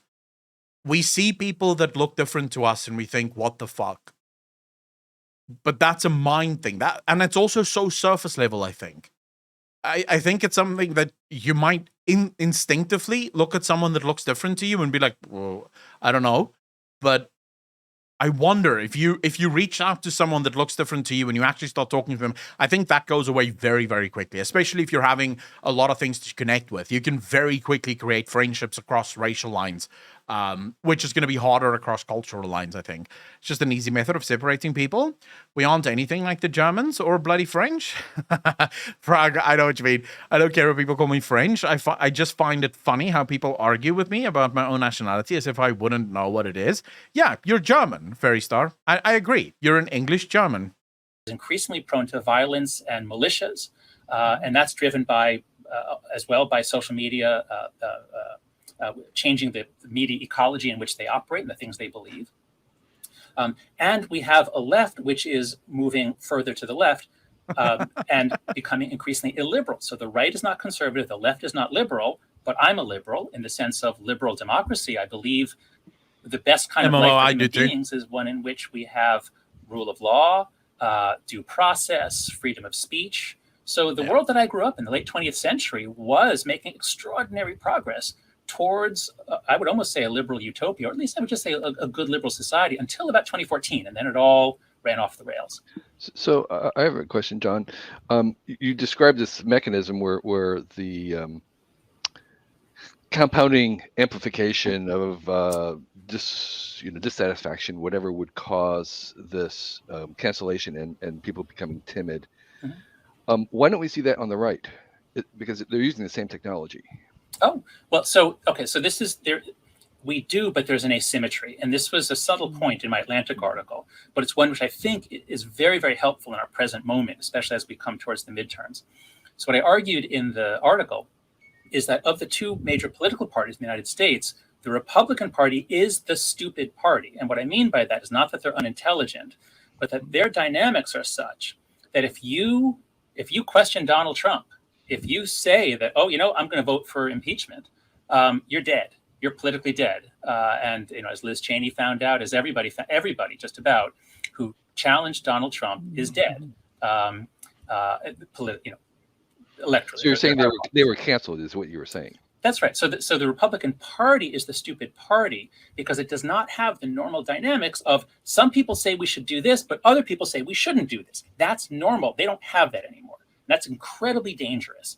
To have a two-party system where one party is stupid and unable to think is incredibly dangerous. Okay, and people, including me, say, now look at the Democrats. It's not like that. The Democrats have a woke wing, but who wins the debates? It's almost always the moderates. So I don't know if I quite agree with that. I agree with the right part of it. I don't think using the word stupid is necessarily helpful in this because it immediately is going to turn off normal conservative voters or Republican voters who probably aren't part of the MAGA movement. They're going to be turned off by the whole calling it stupid.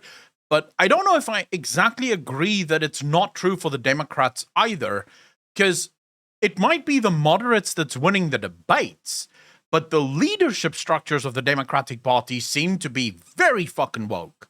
Like, super woke. Even, like, okay, true, Biden won Biden won the debates, even though there's some sketchy shit that happened with Bernie Sanders there. And one could argue that Bernie Sanders is very extreme in terms of to the left. But if you look at the things that Biden have done, it is fucking, like, I mean, it is pretty woke. It's pretty fucking progressive. So I don't know if I exactly agree with, I think they're equally stupid. It is true, though, that right now within the Republican Party, if you do disagree with Trump, if you are not part of the MAGA movement, your days are numbered within that party. That is certainly true. And I do think nationwide, there might be governors on the Democratic side that still is a lot closer to the center and do not agree with everything that Biden does. You famously have those Democratic governors and congressmen from, like, Midwest America, where they're actually more conservative than they are actually to the Democratic side, because they are Democrats, but they're in very conservative states. So they're more conservative Democrats. So you probably nationwide, I can see why the Democratic Party would be considered as less open-minded or more open-minded, because on a nation-to-nation thing, whereas the Republicans probably nationwide is far more sort of solidifying around the MAGA Trump thing. Opening support Ron DeSantis to run for 2024, but good luck trying to promote him over Trump. I do not, here's my honest opinion on this. I do not think that Ron DeSantis should even step into the ring if Trump announces that he's going to run. Donald Trump will destroy the character of Ron DeSantis in any sort of primary. Like, in any sort of lead up, in a fight between them, he fights dirty. He doesn't mind what he says. He will basically make Ron DeSantis ungovernable or unelectable. Not that I give a fuck. I don't care who becomes the president of anything. I don't care if it's Democrat or Republican. I just couldn't give two shits. But just my 2 cents. Take that from someone who wouldn't vote even if I were American. I wouldn't vote for anyone. But yeah, you know. the Democratic Party is not this. It has nothing to do with an endorsement for Trump, King Julian. Are you fucking stupid, bro? I just said I wouldn't vote for anyone. But running against Trump is political suicide, especially if you are on the right. First and foremost, the MAGA movement is fucking massive right now. So the Republican Party is pretty much more than 50% MAGA at this point.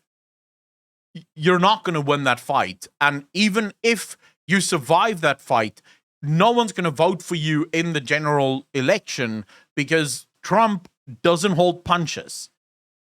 Trump isn't going to hold these punches. And there's a good chance that Trump rips the Republican Party apart anyways if he doesn't become the nominee, which is a whole different fucking story. But yeah, I don't know. He's just a wrecking ball, and I don't think anyone should run against him.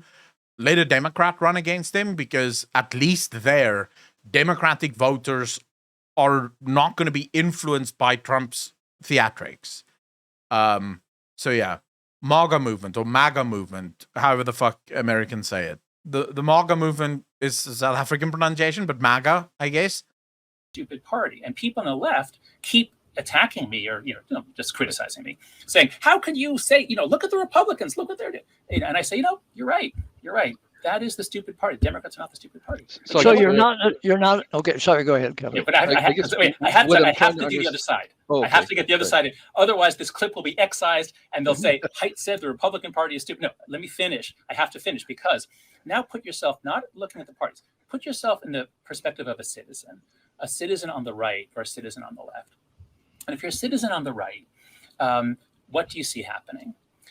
You see just insane stuff happening to your children because of the cultural left. You see school closures driven by what? By the teachers union, by bizarre claims that are just not relevant to children. You see the San Francisco, of course, is the poster child. The schools are closed, but boy, they're going to rename everything that was named after Abe Lincoln. And it doesn't even matter that the argument was historically inaccurate, had nothing to do, so the arguments are stupid. They make no sense, but no one dares challenge them. So let me just stay with the Republican angle for a minute. I've been watching the process, I'm sure you have too, since 1994, when Newt Gingrich set in motion a Republican representative approach that tried to keep people out of town, living with their families where they came from, so they wouldn't become friendly with Democrats. That set in motion the idea that no Democratic president was going to have a successful administration, and that anybody who was in any way a moderate would be expunged from the party. So, God, dude, just listening to the shit. Politicians are so fucking evil, dude. If you remove politicians from the world, I think the world gets better almost instantly. Almost instantly, the world gets better. I wonder how much of the bullshit that we experience today is driven by politicians that want power, that will literally believe and say whatever gives them more power. So even if it's completely wrong, even if it doesn't make a lot of sense, even if it will start a fucking war, they'll say it because it gets them elected.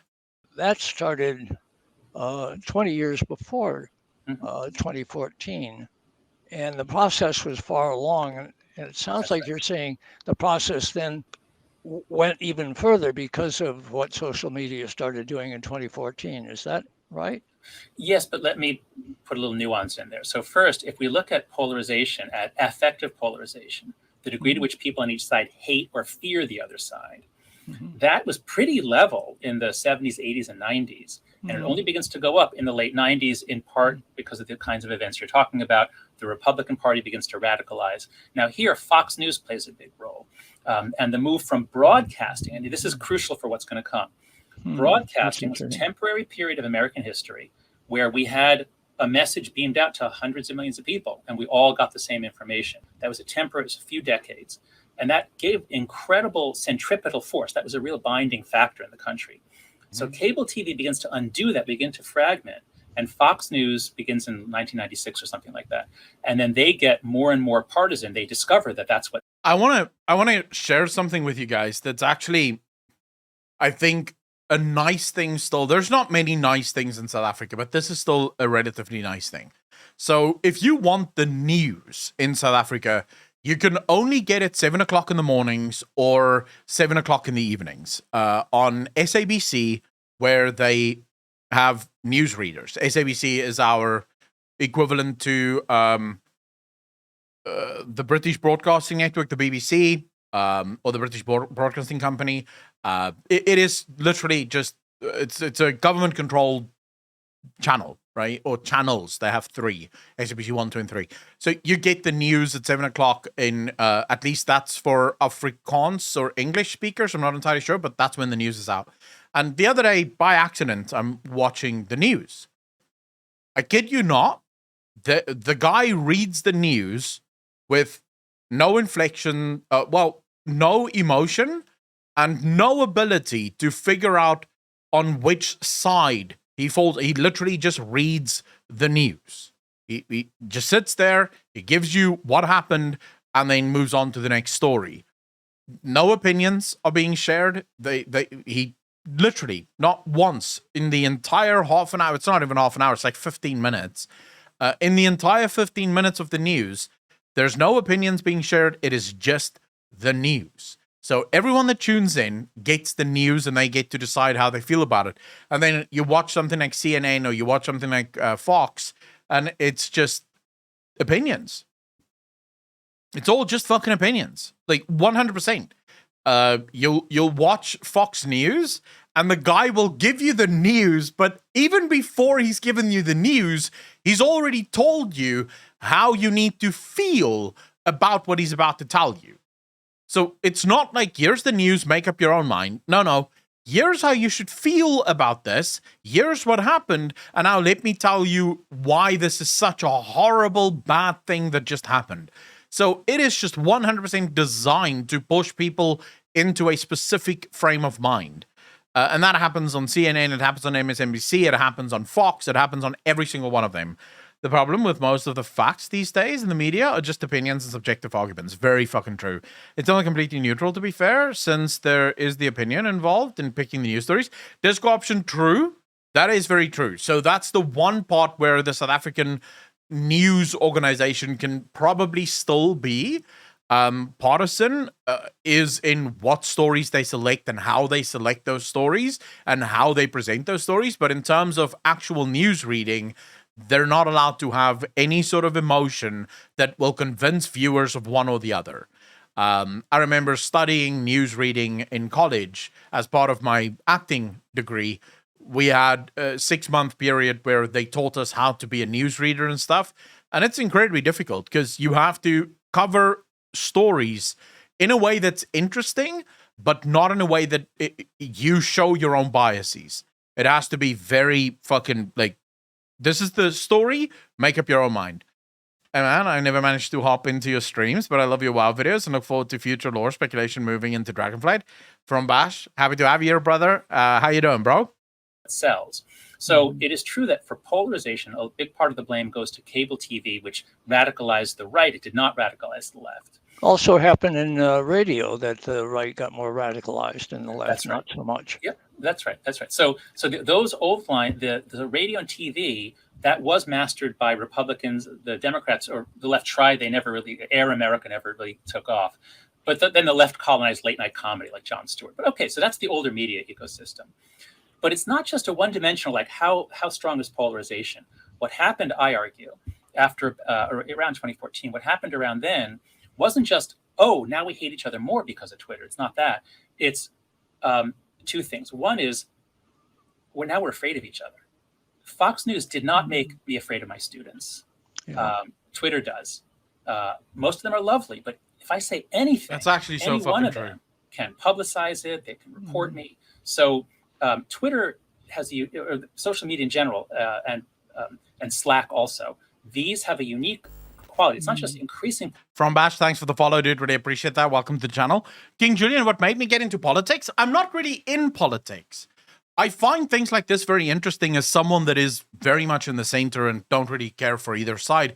I find arguments like this very interesting because it sort of shows me why the world is going nuts from both sides, because I look at both sides and I go, Jesus, things are rough. But in terms of pure politics, I don't give a fuck. I couldn't care less. If you asked me what's happening in the world right now with the Republicans or with the Democrats, I wouldn't be able to answer. I don't know. I only see the madness around me on Twitter. And I think what he just said there is impactful in so many ways, because it's true. How many of you are afraid to express your opinions on Twitter? How many of you have left Twitter because you just got so frustrated with the inability to voice your own opinion because you're afraid of what could happen to you? You're afraid of losing your job because when you disagree with people on Twitter, they do go after your job, right? So I think it's true what he's saying here, right? It's that people are now afraid of each other. We've moved to the point of in my opinion, no return. Because once people are afraid of each other, it doesn't take long before violence comes out. Polarization. It's fragmenting and making people afraid of each other. Another difference is that people say, and Facebook wrote a response to me, and I wrote a response to them, and they said what you said. Whoa, isn't cable TV? Isn't that what caused most of this? Well, what happened to cable TV once Facebook took all of the Facebook and Twitter got all of the the ad revenue? Everyone had all of the networks have to now coordinate. They sync up with social media, and if you look at any right-wing talk show now, they have an incredible lab that finds them the most outrageous story of the day every day, and it's just whatever's trending on Twitter. So social media has made mainstream media much more toxic, much more nasty, much better at making people angry. So so far the conversation has been very U.S. centric, and together the two other largest countries in the world, China and India combined, have 10 times the population of the U.S.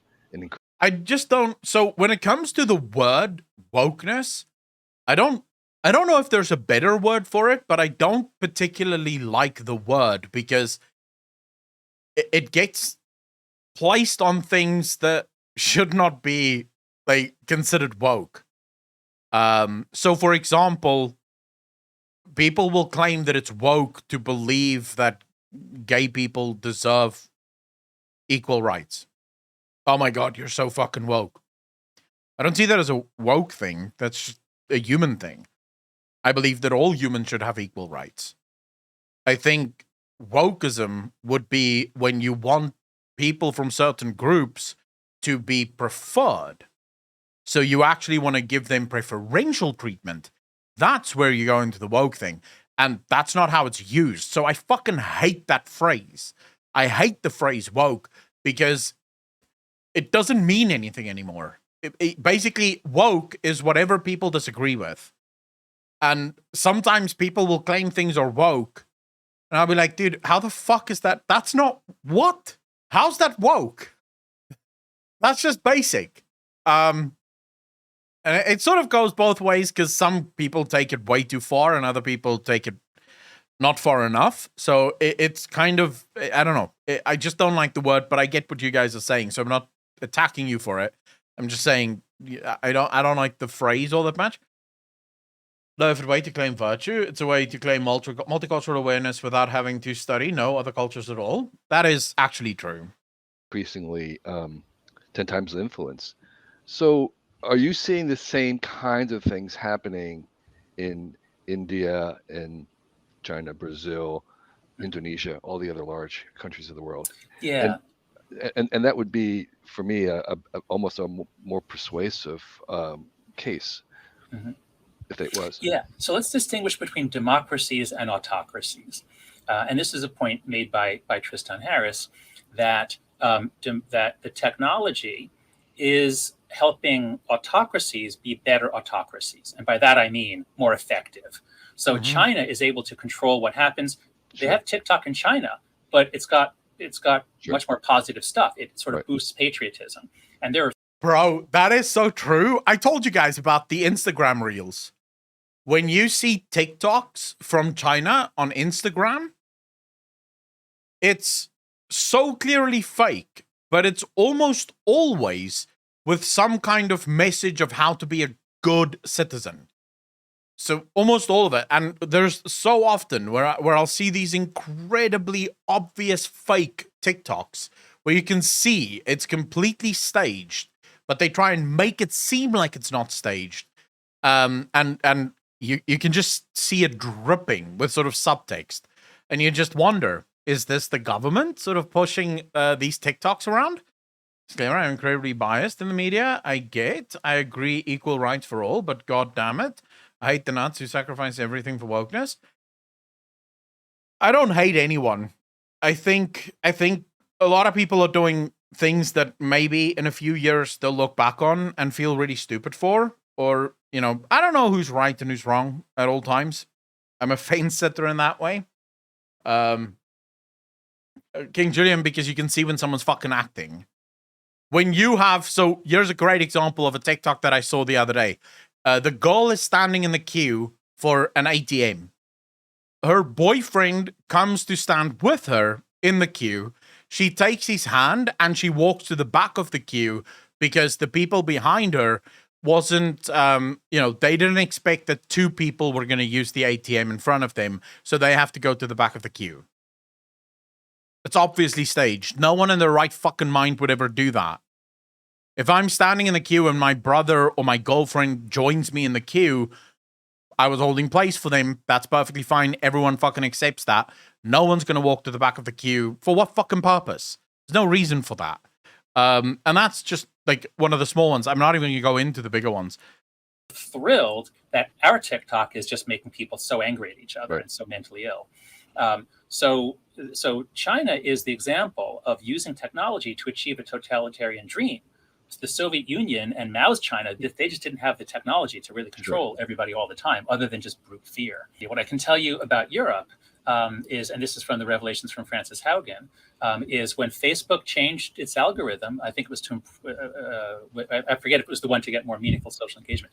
They changed the algorithm, and all of a sudden, European political parties found that their normal messages didn't go anywhere unless they made them more outrageous and angry. And they said to Facebook, hey, what have you done? What have you done? We have to be more polarizing. We have to be more angry. So Facebook can turn things up and down, and we do have a direct effect.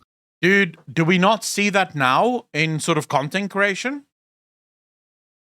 If you make just normal videos, you get normal views.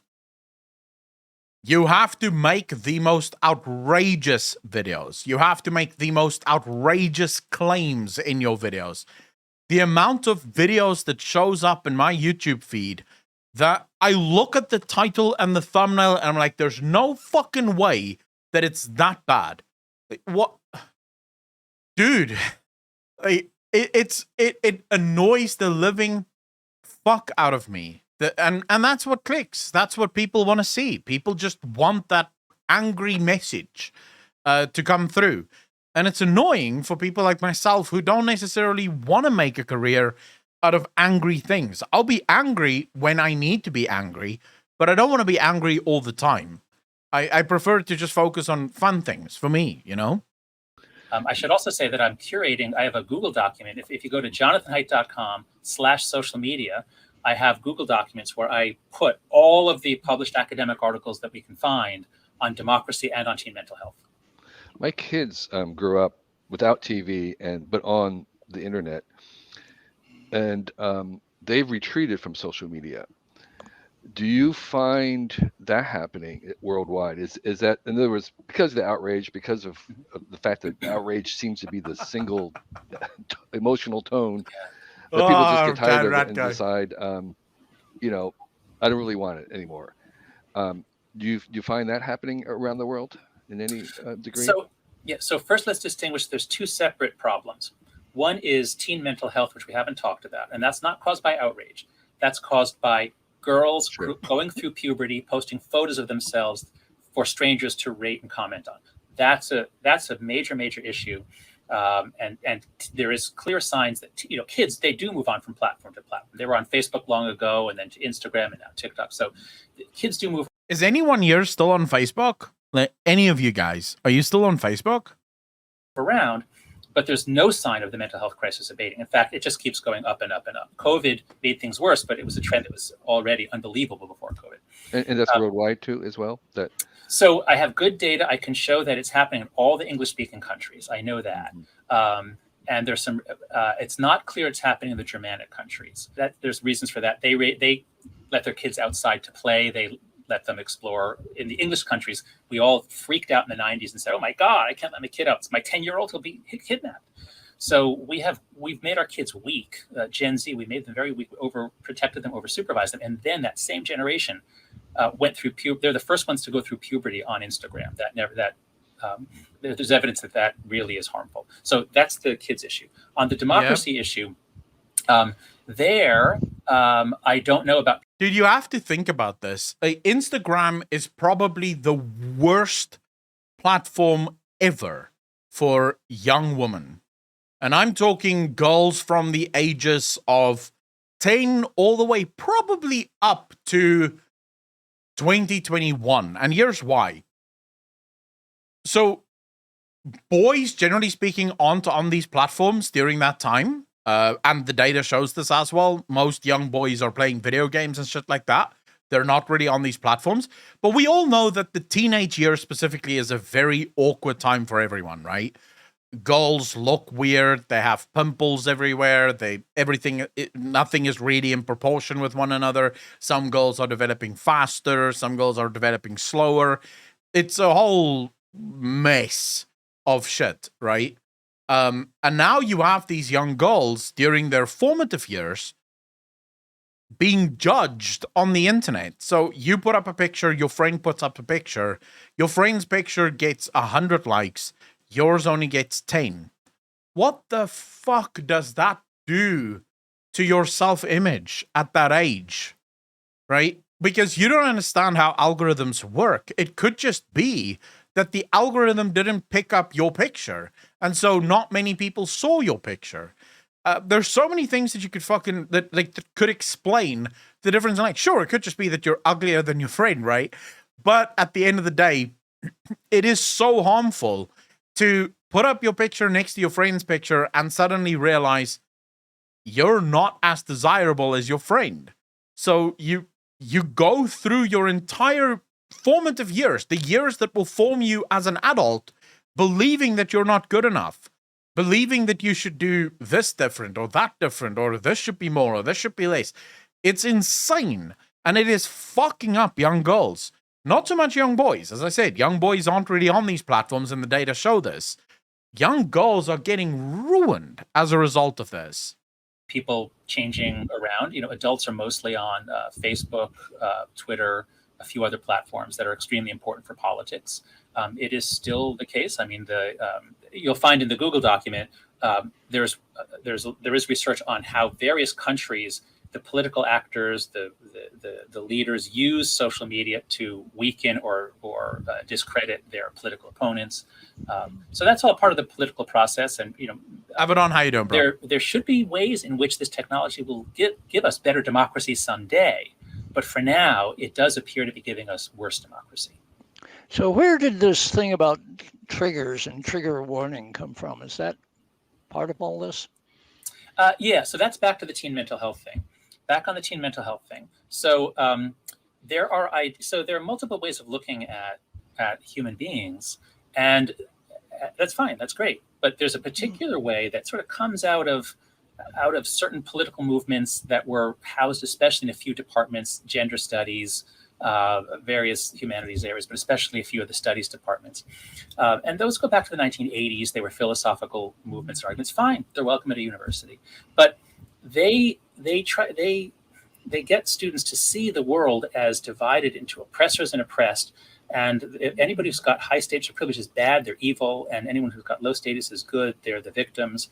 And it makes it valorous to be a victim.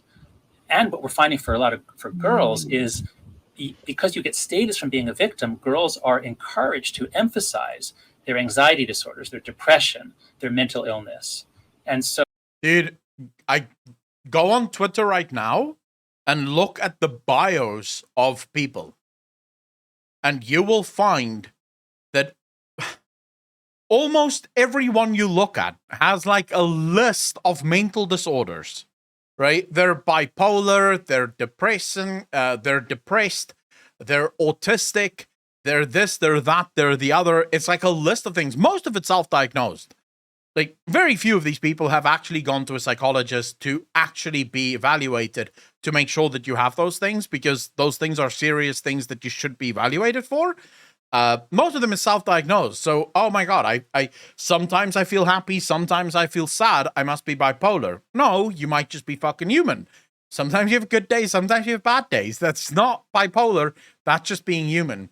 So everyone has these lists of things that is wrong with them, to the point where you go, dude, how are you alive? With all those things wrong with you, like, you lost at life. When your parents gave you genetics, they gave you the worst parts of themselves. There can't be this many things wrong with you. So if mental illness becomes valorized, now everyone's fragile. I can be a good person by looking out for you. If the professor says a word or signs a book that I think could upset you, then I'm going to report the professor. So there's no evidence that trigger warnings are helpful. Well, sometimes these things just sort of pass away, and odd notions go through that everybody turns out to have been abused as a child, and there are all these satanic things that were done to them, and then they confess these things and have what turned out to be completely false memories, and that tortured us all for a couple of years, and then it went away. Mhm. So, Fairy Star, what I have found from people that actually suffer from these things. So, I have a friend that is actually bipolar. They see a psychologist literally once a week. They have for the last 10 years, I think. They're on medication. They lead or try to lead an incredibly healthy life and a normal life in spite of being bipolar, in spite of having this mental disorder. They try to overcome it as much as possible. I have never once heard them use their being bipolar as a reason for sucky behavior. Like, never once have they blamed anything that they've done wrong on them being bipolar. I have another friend that is, I would say, reasonably high on the autistic scale. Not like super autistic, but reasonably high on the autistic scale. And again, fully diagnosed, same thing. They try to lead as normal a life as humanly possible in spite of what is wrong with them. And that is what I found more and more as I meet people with mental disorders. Whereas a lot of people that self-proclaim mental disorders will use those mental disorders as a way to justify really shitty behavior. So I want to be a dickhead to you, and I want to be a dickhead to everyone, and I'll use the fact that I'm autistic or on the autistic scale as a reason for being a dickhead to people. I literally heard this the other day. Someone that is just incredibly obnoxious that went, "You guys have to understand, I'm obnoxious, but that's just because I'm autistic." I'm like, wait, what? That's what the... So, in other words, we have to forgive the fact that you're an asshole because you're autistic. And we should just forgive that because you can't help it. You were born that way. No, I know, like I said, I know one guy that's very high up, and I know about 2 or 3 others that I'm pretty sure are quite autistic, and they're actually very nice people. They have things that can trigger them, that can make them a little bit less nice, but usually then they will apologize afterwards, and they'll sort of try to be better. But yeah, these days it's almost used as a shield more than anything else. Shadow Scalig, how you doing? But mental illness is not like that. This is not a set of factual beliefs. We've had, if you look at young girls in particular, it's between 50 to 150% increase in depression, anxiety, self-harm, and suicide. Gen Z is extremely fragile, and now the oldest of them are 26. And it's not as though they're suddenly going to say, "Oh well, I'm going to outgrow that." If you go through puberty on social media platforms and you don't develop normal social skills, your brain wires up differently than the normal evolutionary plan for human beings, and it's possible that the damage will be permanent. So you've been a defender of free range childhood. Yes. What's that about? Humanity has this funny thing called slow childhood. Other animals just grow as fast as they can and they reproduce. Right. We grow fast for a couple of years and then we actually slow down. Our brain is 90% done by the time we're 5, at least in terms of size. And we slow down. We have a long period of cultural apprenticeship because we're cultural creatures. So during that period, kids need to learn. And how do they learn? From play. That's the way mammals learn. So kids have to be outside playing with each other. And then we stopped that in the 90s. Kids used to play. I grew up during the crime wave. Stuart, maybe you grew up before the crime wave, but there was a lot of crime in from the mid 60s through the early 90s, but kids went out to play. Suddenly, when the crime wave ended in the 90s, just by coincidence, that's when Americans freaked out about child abduction, and we stopped letting kids out. We literally said, he explained in another talk once, I'm not sure if he's going to do it now, but in another talk, he sort of explained, it was around about the time that America started putting pictures of children on TV as well as on milk cartons and things. So whenever someone got abducted, it would be plastered everywhere, right? So everyone, oh my God, this kid is gone. Oh my God, this kid is gone. Nationwide, people didn't really get kidnapped. Like nationwide, the numbers were incredibly low. It was like less than 1% of people would ever get kidnapped. But because it was made such a big news story, parents were so goddamn afraid of their kids going outside, especially alone, that they locked their kids inside. They were like, no, you can't go out. You can't leave the house. You have to be safe. You have to be protected. I need to know where you are at all times because something could happen to you, even though your child is incredibly unlikely to be abducted whatsoever. And nowadays, I'm told at least that it's actually illegal in it's actually illegal in a lot of states in America for your kids to be outside alone. If your kids are playing on the playground and you're not within within eyesight of them, or within view of them, you'll get arrested. They'll throw you in fucking jail for that shit. In 2006, we hear the first cases of people being arrested because their kids were caught playing in a park. Because by 2006, nobody had seen a child outside unsupervised in 10 years. Wow. So once we did that to kids where they were weakened, kids need to be outside playing. That's how you learn the skills of democracy. What game should we play? Well, how do we figure out whose preferences? How do we enforce the rules? Well, this was an infraction, but it was an accident. So kids need to do that thousands and thousands of times. That doesn't happen on video games. Dude, that is actually on Instagram. Sorry, but that is actually so fucking true. If you think about it, just looking at today's world, someone says something accidentally that blows up on Twitter and they get canceled on Twitter because they offended someone, not because they wanted to. They weren't meaning to give offense, just what they said happened to offend someone.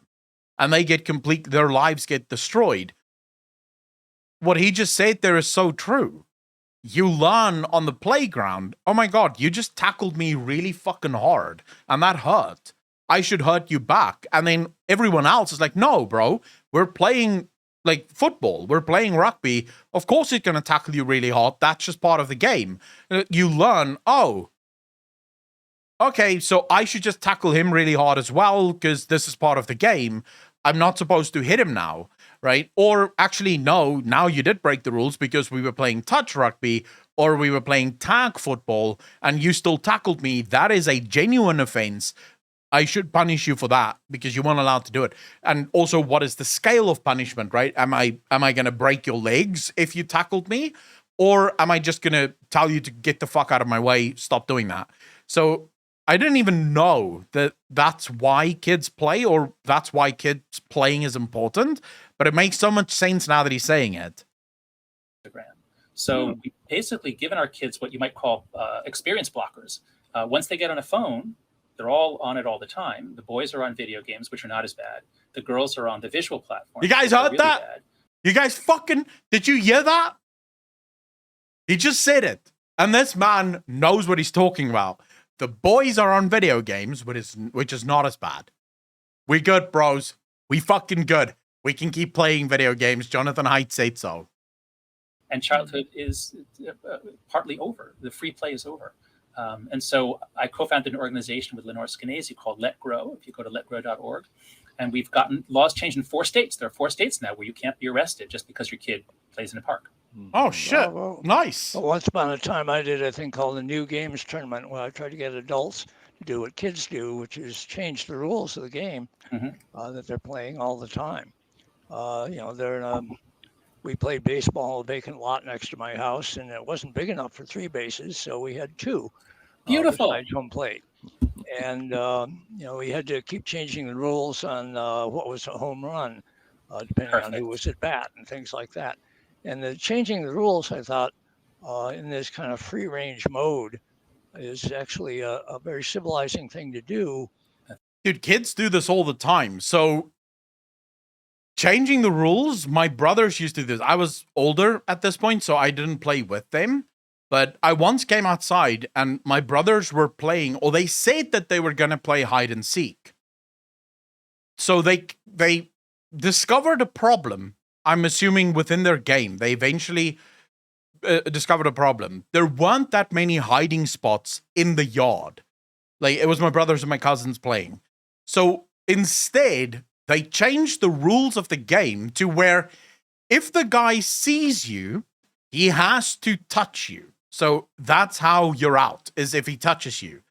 But then they realized, wait a second, the guy's just running around the whole time for like half an hour trying to touch each other, like tag each other so that he can be out.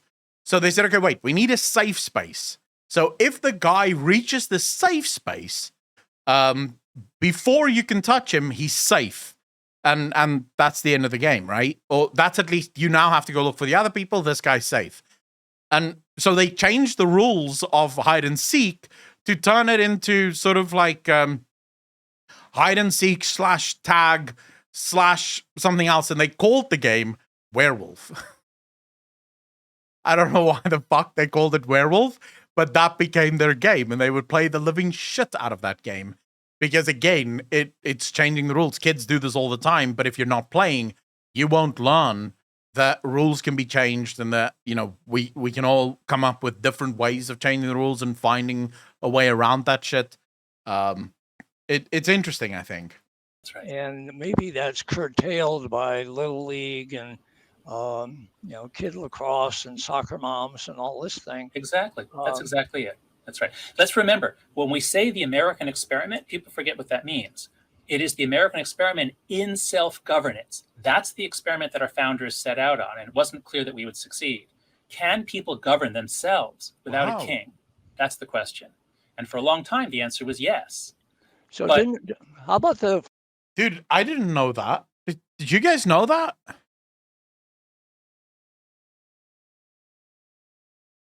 The American experiment was in self-governance. I did not fucking know that. Yeah, we unironically have the same game, separate from tag and hide and seek. Kind of nice. I did not know that. That's news to me. Far right wing, the guys who are liking guns and all that stuff, were they not free-range children?